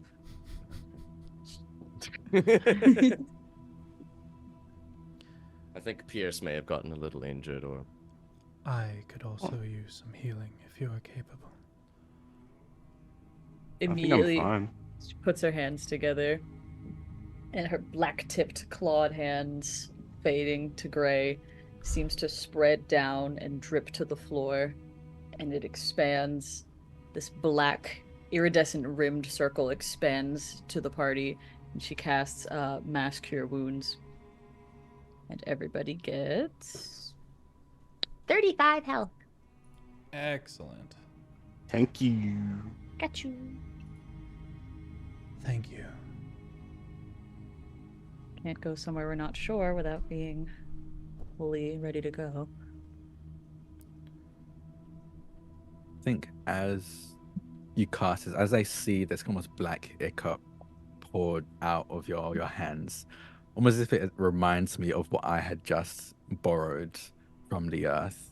They'll take this almost radiant sword from their back, and you see in reverse this golden liquid kind of seep up the sword tip, up the hilt, back into their hands, and revealing the broken, rusted sword that it once was.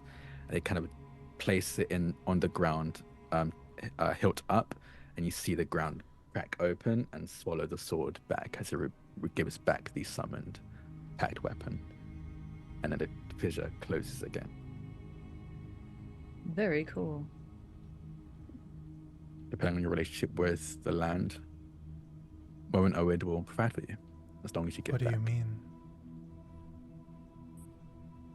Well, not for many people, but Woen Oed is alive in a way. At least This- for me.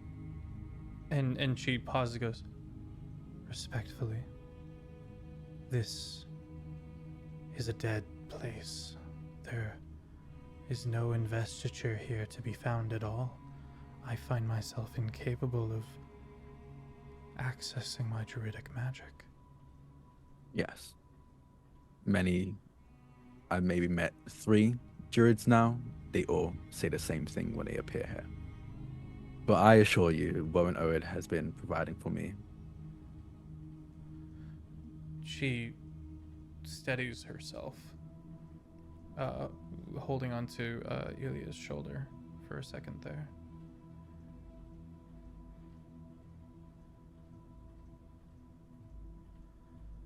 Rillis, you said?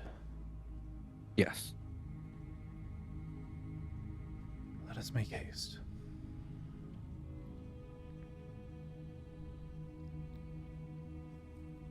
to stick a I'll lead the dagger way. in an already open wound. What was your husband trying to do here?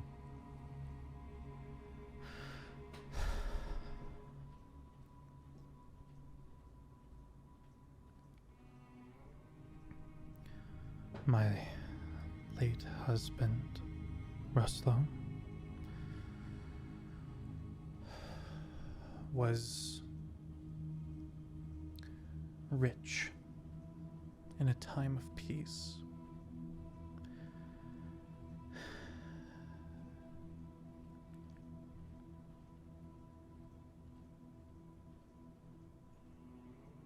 And she looks like she wants to say more, but there is a very layered pain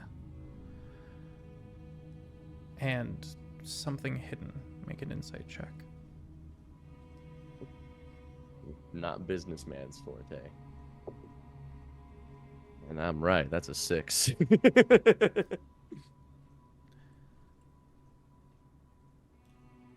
And everyone else may also make an insight check in this moment. Disadvantage. Crap. The first roll was a 19. The second roll was a 5. Oh no. Like I rolled a 12. I rolled a 12. What'd you get, Lexi? 6? 16? Miss. Sorry, I was muted. Well, I'm so sorry. What was it? It said 16. I was 16. muted. Sorry. Okay.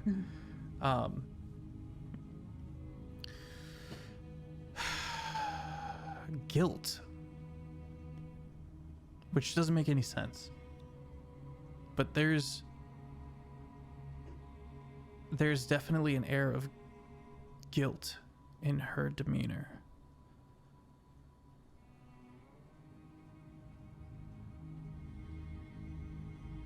And she turns and says, well, if I can't lean on my druidic prowess that I spent my whole life mastering, there's always plan B, as she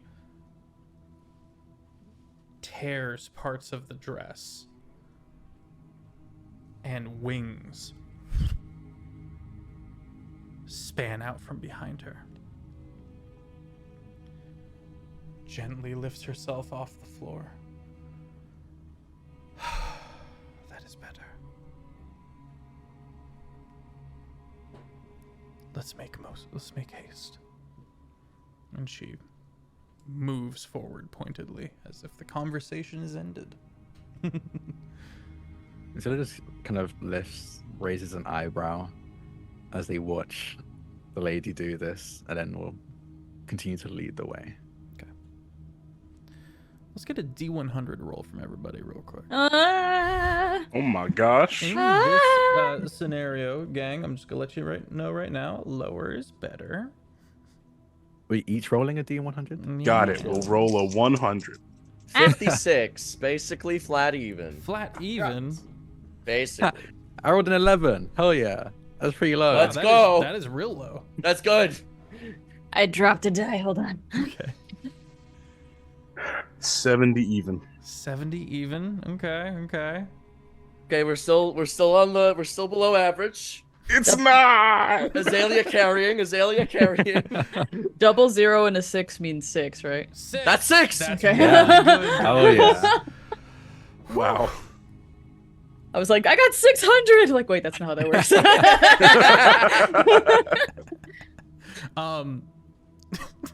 The as you guys are rounding around through this corner, you find what was hidden to you, Draconic, Azalea, on the way past this initial location has been revealed in that someone else has discovered it. The shrubbery has been cleared away, kind of viciously hacked at the underbrush to reveal this overgrown cave opening, and you can see and hear noise from within inside. The party, upon closer investigation, would find a strange shimmering upside down waterfall, and a dead man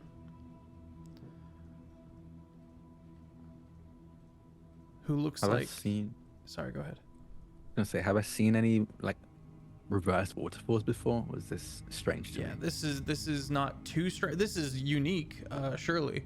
But you've seen locations like this before, hidden away little nooks and crannies of safety. And it appears that a soldier of some kind, you can see the musket with the bayonet on the end of it, turned inward. This man fell on his sword, as it were.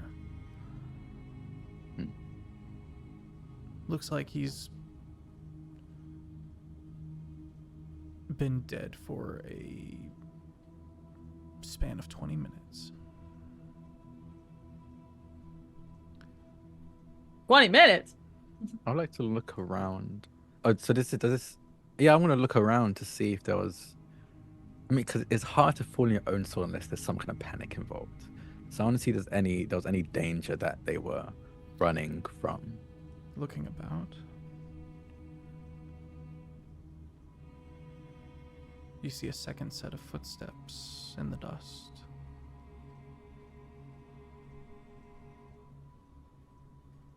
I will put her arm out, almost, very much like a mom arm out to slow everyone down, and gesture down to the footprints and then the dead body. Either this poor soul found their own sword, or someone stabbed them, or they were in a panic and fell on their own sword. Either way, I think the latter two are the most likely, which means there may be danger near. Good news, far less dangerous than what you were dealing with moments ago.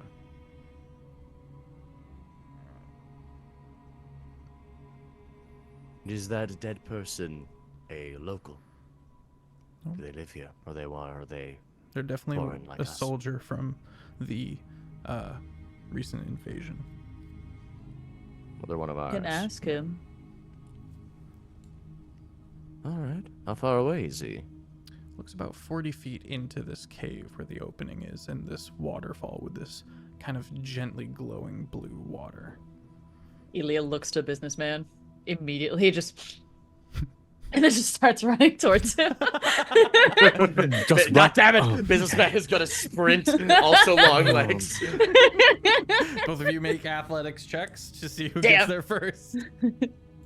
I'll turn to Pierce and just go, is this normal? Am I going to have to expect this from them? I don't know. Seems like it. Plus Pierce's 4. most heart-shattering moment of his life. Two people. Give me the body! It's my skeleton! I got an 11.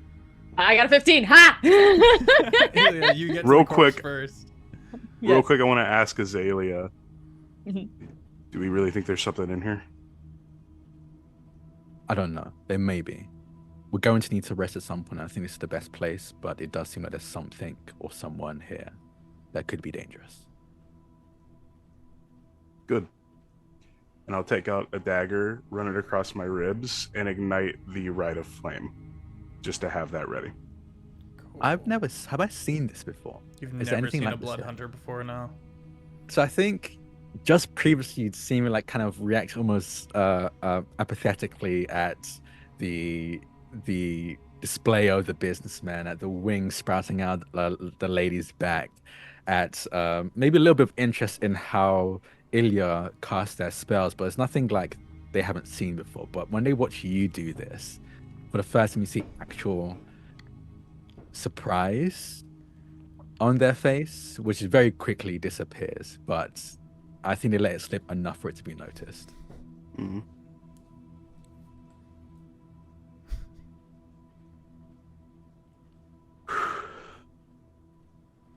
Okay. Hey, The two we of might you need it follow because him. they're running very loudly. Drakoniques, make a history check for me. Okay. 17.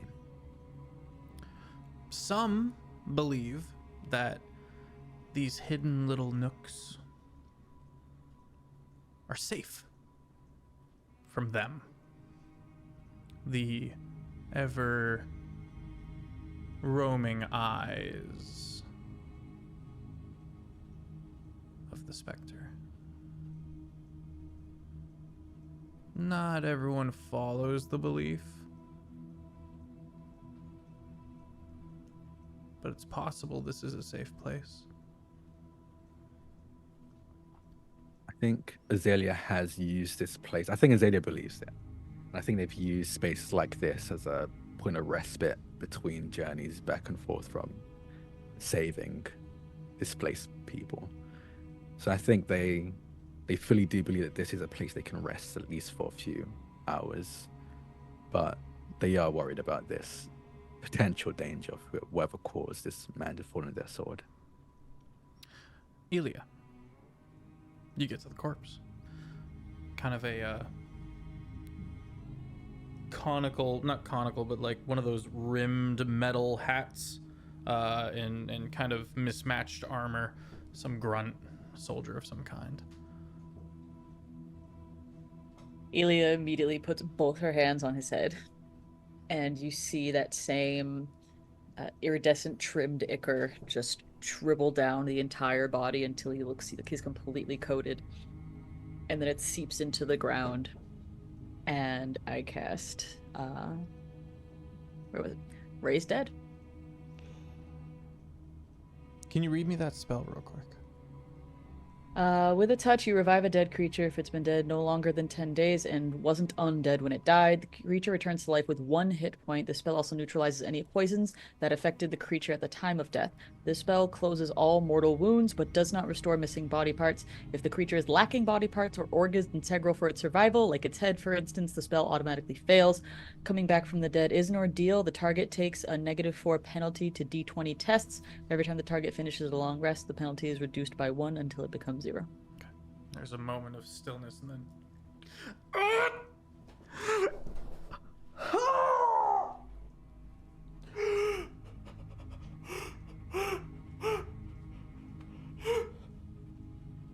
Oh, fuck!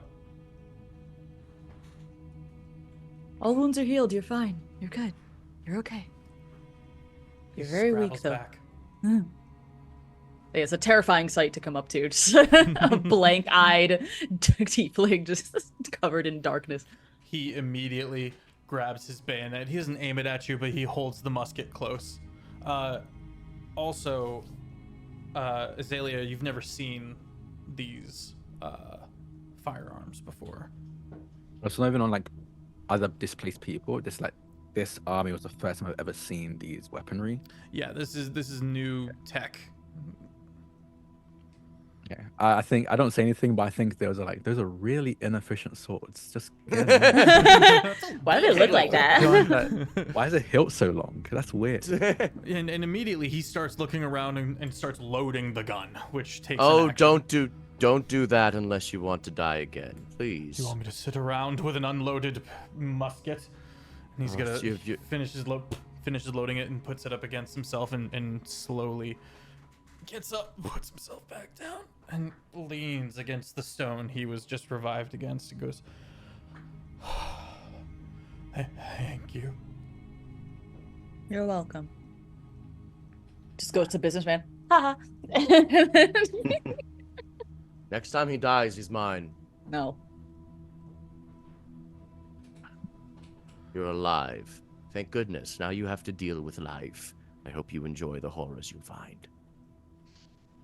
If you ever want to be a skeleton, though. Was there another one in here with you, with me when you came in? No. It was just you, and you were dying on your sword. How did that happen?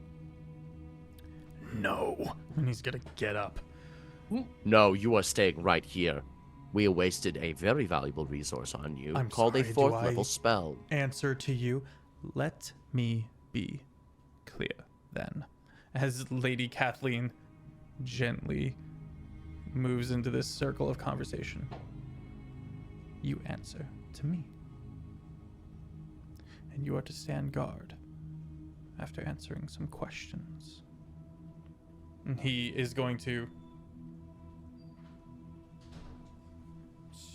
Dan to attention.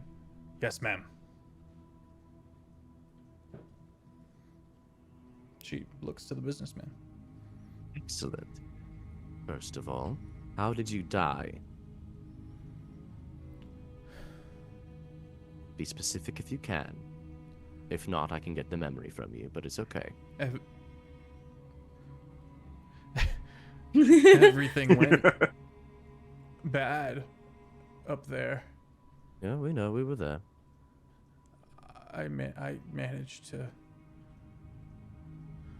grab a hold of a wizard, and he brought us here-ish.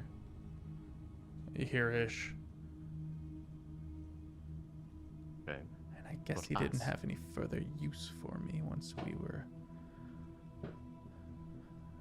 put up, as it were.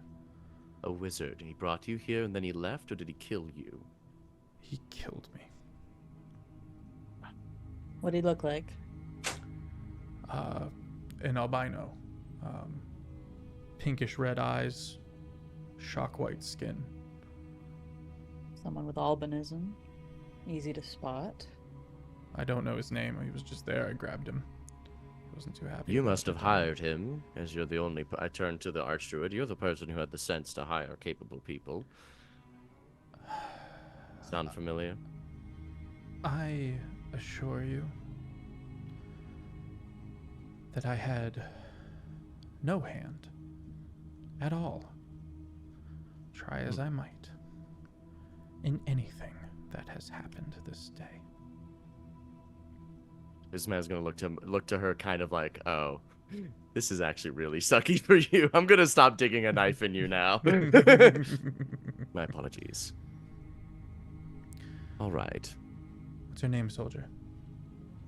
Cameron. Cameron. You have done well. You are to be commended.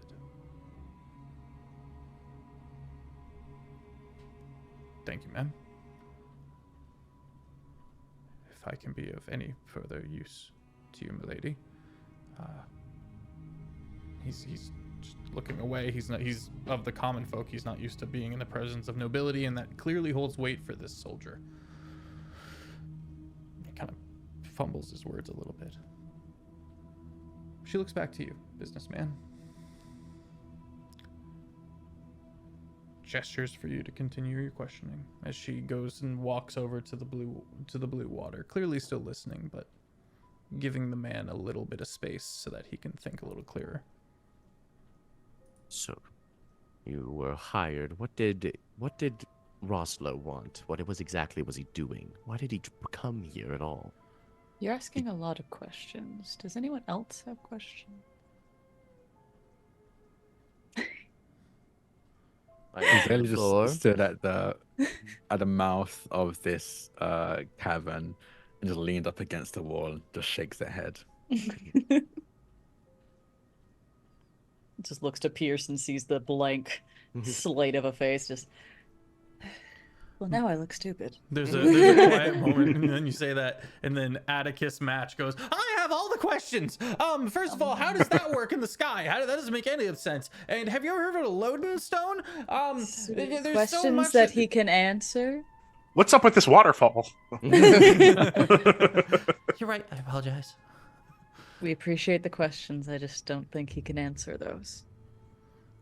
Just pats him on his short little head. Once we get to the main city, I'm going to be stuck in a library, figuring out how everything here works as best I can.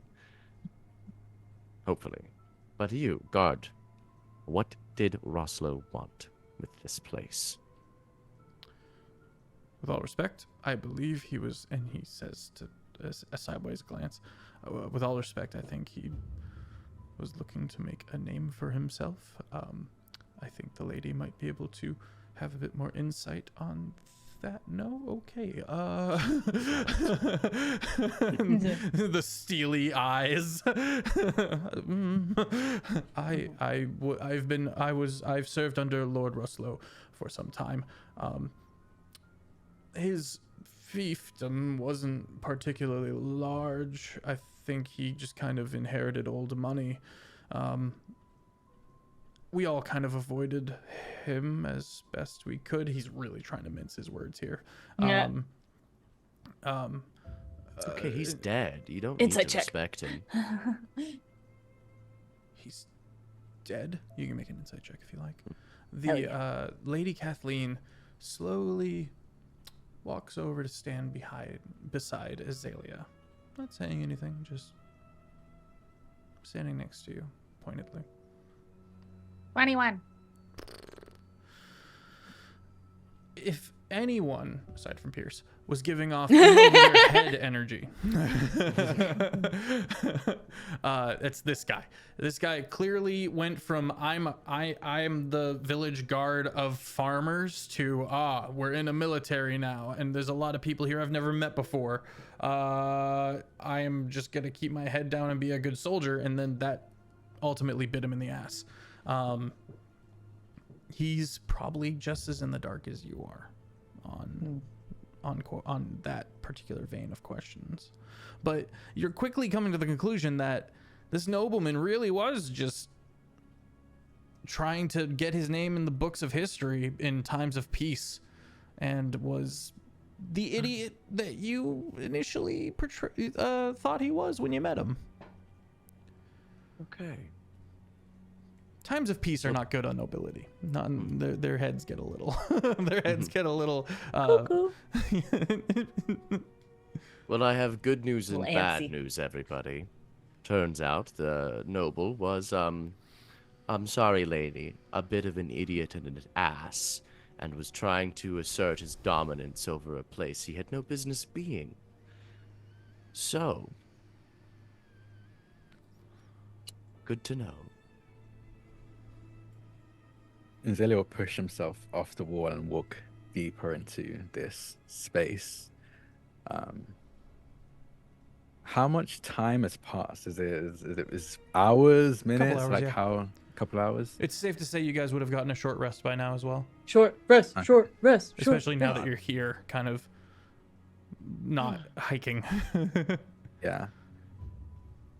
Well, I can fill in some gaps, not of what you and your leader was doing, but at least what happened after when you all arrived here.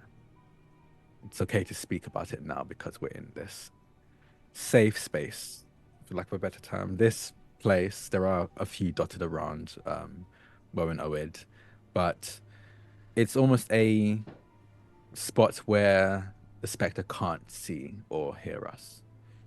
It's as if we're in Woen Oed, but also not, and that's enough to shroud us at least for a bit. What you dealt with, what dealt with all of you, is known as the Spectre. I try not to speak their name when outside of safe spaces like this. I have no evidence to support it, but I'm fairly certain just speaking her name can let her know where you are. Well, it's And a very what corny they- name. You're very lucky we're here.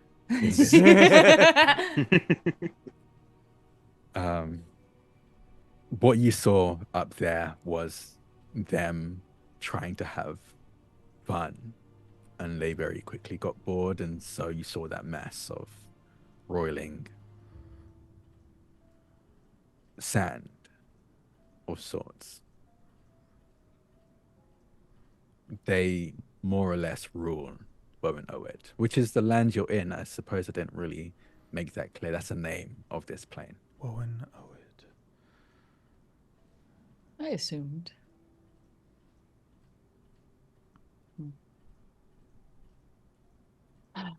Oh, we Oh, missed it that's off. it What'd again. you say? It's a pretty name. Like it better than the Feywild. Have I heard of the Feywild? Mhm. There have been Fae who have come to this land before. Yes. And then, yeah, I would have learned through that. Okay. Yeah, we have some once citizens of the Feywild living here as well. Many people of all kinds, some creatures and beasts as well, find their way here, usually by accident, sometimes on purpose, but they very quickly regret it when that is the case. But yes, the Spectre rules the land, and it's more or less their playground. We have a few people in Rilis, a population of about 10,000, making do. 10,000. That's not a small amount of people. It was once bigger, at least from what I could tell from the city we live in. What do you mean? Rilis can very easily house 100,000. That's massive. Yeah. Azalea paints a picture of a city. And very quickly, it becomes clear that there is one very odd fact about this city.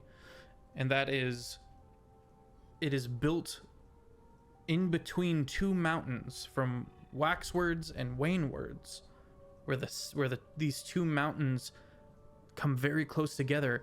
A massive monolithic city has been built to breach that gap.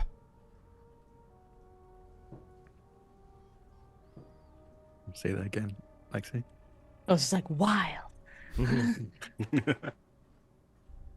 It's always fun seeing newcomers see it. It's nice to see the glimmer of excitement in the eye, even though it very quickly dies after that. And you say it dies. Why does it die? What's so gloomy about this place? I think they stare at businessman at this response. You saw the tyrant were under, correct, and what they did. If there's money to be made, there's fun to be had. That's all I needed to know. In this moment, Azalea, you hear from behind you, and you turn to look at Lady Kathleen, and Lady Kathleen is not there. And you bolt back, you whip back around to look to the rest of the party, and the rest of the party is not there. No one is. Not even the soldier, not even Atticus Match. Not my boy Atticus. He did nothing wrong. Free him. You have a sudden moment of panic, and then you hear Atticus go, "What an interesting place."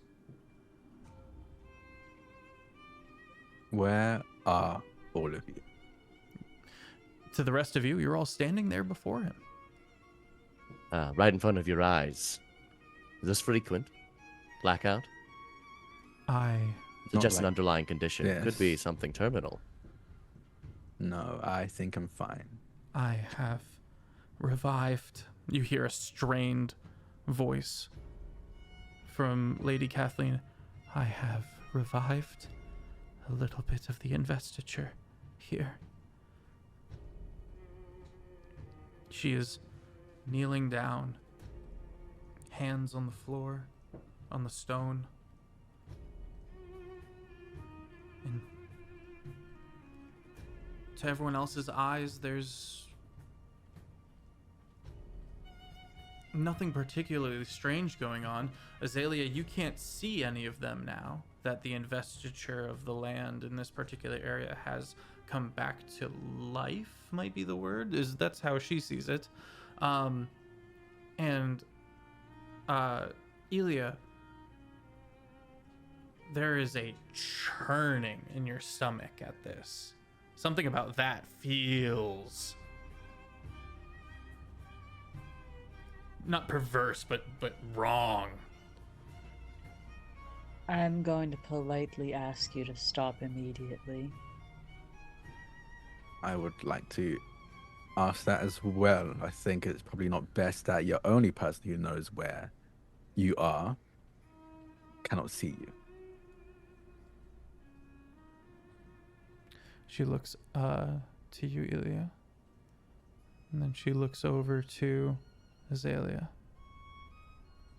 And she stands.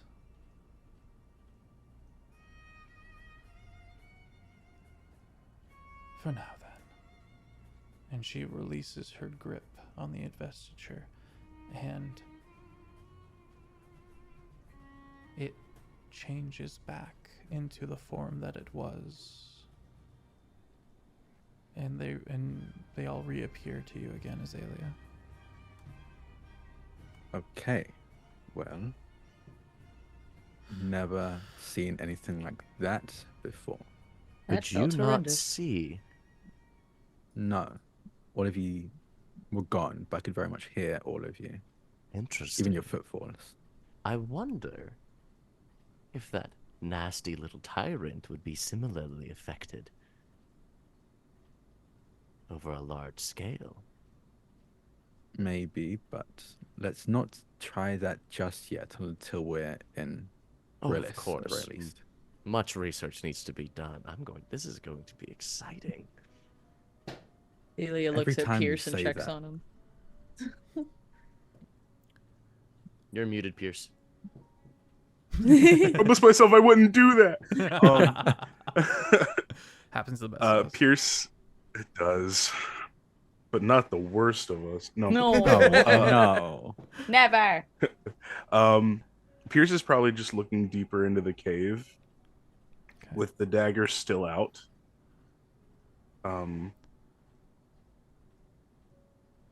He kind of just wants to hurt something right now.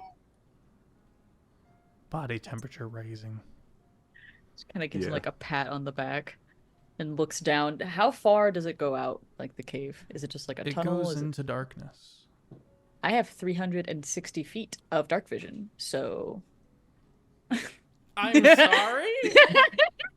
Twilight That's Cleric's nice. got them fucking Ford F-150 high beams. Oh my god. Twilight is actually- wild. Good I lord. love Twilight. Make a perception check. Blind you on the highway going 150 from 7 miles. Let's see, I got a +5. 15. 15.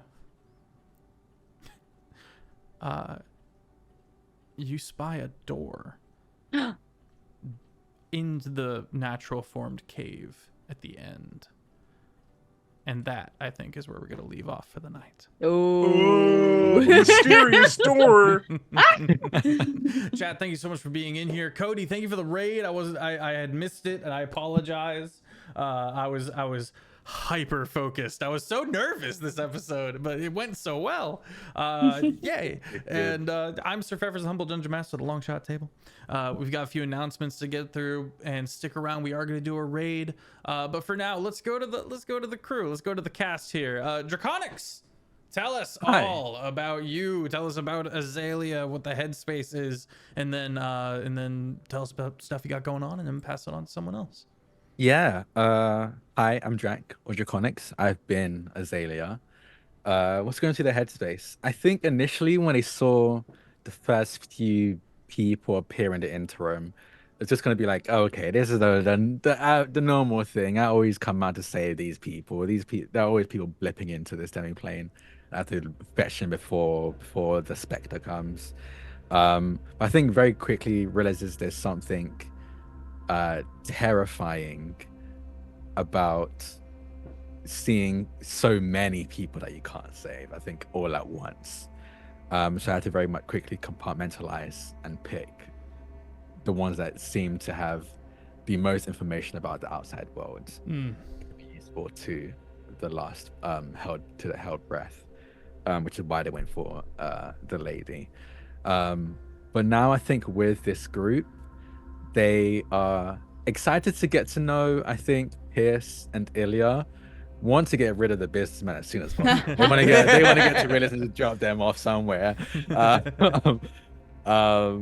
They do not trust. They give weird. I don't know what it's called. Like, we don't have insurance here, but the way they say it just immediately makes me feel uncomfortable and scared. So I just assume it must be bad. I don't know what you're talking about, but it sounds like capitalism. And I think the lady as well. I think the lady they're interested in Pierce because of this weird blood magic thing they just did. They've never seen anything like that before. And they're very interested in, I think, especially now, Lady Kathleen, because of how they disappeared in front of them. They've seen like the invisibility spell, or a great invisibility. They've seen those kind of spells. That wasn't that. So they're kind of curious about that now. But yeah.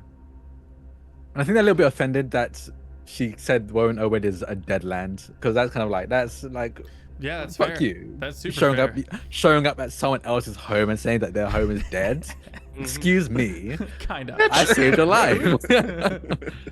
But you can I'm Drak or Drakoniques. You can follow me on all socials at Drakoniques. That's DRAKONIQUES.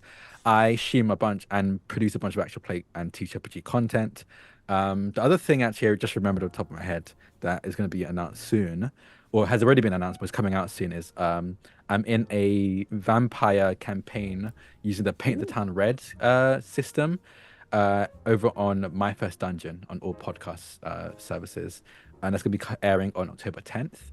And I think they'll call me saying this. All I'll say is I'm playing a biblical character, pulled right out of the Bible and flavoring it as them being a vampire. Ooh, Jesus. Check that out. I'm very God. imagine. Vampire Jesus. Lazarus, but said in like that vampire accent I will from say, Strahd. I think it also be cool me saying this. One of my ideas was Lazarus. I was gonna be like Jesus turns Lazarus, but I went with a different character instead. Partake of the blood. Now give it back. This is my flesh. Oh. Now I'll eat yours. What? But yeah, check that out on My First Dungeon on all podcast services on October 10th. Excellent. And who would you like to go next? I bounce it over to Valve. Pierce's headspace is not very cash money right now. Dial-up sounds. Yeah. He's mainly it's within character for backstory reasons that haven't been explored too much yet, but we will in the future probably. I don't know what Feff has planned. This is all feeling like a big fat experience of deja vu for him. And he's very angry because the first time it happened he was a little kid. There isn't really a lot he could have done. This time probably a lot that he feels like he could have done. So there's a little bit of guilt there, a lot of anger, and we'll see if he handles that in a healthy way. He probably won't. That sound over and over again, 200% bass boosted. That's what's going on in Pierce's head right now. But yeah, as far as for me, I've been Andy, aka ValveMax 010, or Andy Skadoosh Taylor on most stuff. I mainly just make little funny goofs and gags over on TikTok. I have a lot of fun doing that. But I'm also in Mr. Dandy DM's Our Flag Means Doom over on his YouTube channel. Please feel free to go and check that out there. A lot of fun, pirate-themed campaign, lots of goofs and gaffs. And potentially we're heading towards world-altering events. I don't know. You got to go check that out to go see that. But yeah. And then one more thing in the vein of Andy's mindset. It is such an honor, and it's so cool to be here. Never thought I'd be able to play D&D with so many cool people. Like this is a dream come true. And little 20-year-old Andy who didn't think he'd be like cool enough to sit at the cool table. I don't think You're we're a the cool cool people. table, but it's high praise. No, you are. Listen. You are because I say you are.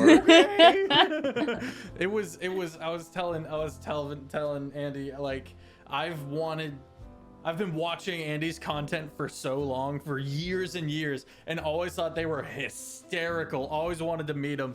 And when we were pivoting and coming up with this campaign, I was like, what if we could get Andy? That'd be crazy. That's kind of shooting for the moon. And then I hit him up, and he was like, I'm interested. It's literally not. Oh, shut up! It's happening. Everyone, shut up. And everyone's happy. But yeah, thank you guys so much. Just, like, wigged out. It's him. And then I was also going, it's you. Spider-Man yeah, meme. just Yeah. My camera frame isn't big enough to do this. I don't know. But yeah, it's just really awesome to be here. I'm very honored to share the table with you guys. I will pass it over to Offbeat. Welcome in, Classic. Thank you for the raid. Thank you. Hello. I was been playing the businessman, and the businessman is feeling. He is both. He has lost a lot of his life. He has lost his tower. He has lost his insurance business. He has lost all of his insurers and his debtors, and so he's like, survival mode. I must immediately establish insurance so I can get back. Baby. We gotta get the money moving again. We gotta get that going. I need my skeletons again to do my shit. So he is both, but it's also something he enjoys. So he's both he's excited, and he sees the big, gloomy, terrifying, monstrous eldritch presence that tears things to shreds, and he's like, okay, but that's like outside though, right? That's that's not gonna affect the money, is it? What will the shareholders think of this? So he's very fond already of Azalea because they seem nice and therefore are willing to give them information. And he's like, you don't trust me. That's what smart people do. I like you because you're smart. And so he's both upset that he's lost things, but he's like, I think he's coming out of this the least traumatized because he also had the least to lose in a way because he just didn't. You were certainly taking things in stride. Yeah, it's like, I will make the most of this bad situation. I was probably gonna get found out for insurance fraud eventually. How will the IRS get me now? So he's fantasy IRS. Yeah, the fantasy IRS. No. Too real. Wait a minute. My The biggest bad. The biggest bad. Oh no, there's a taco in my hero's feast. I'm going to freak.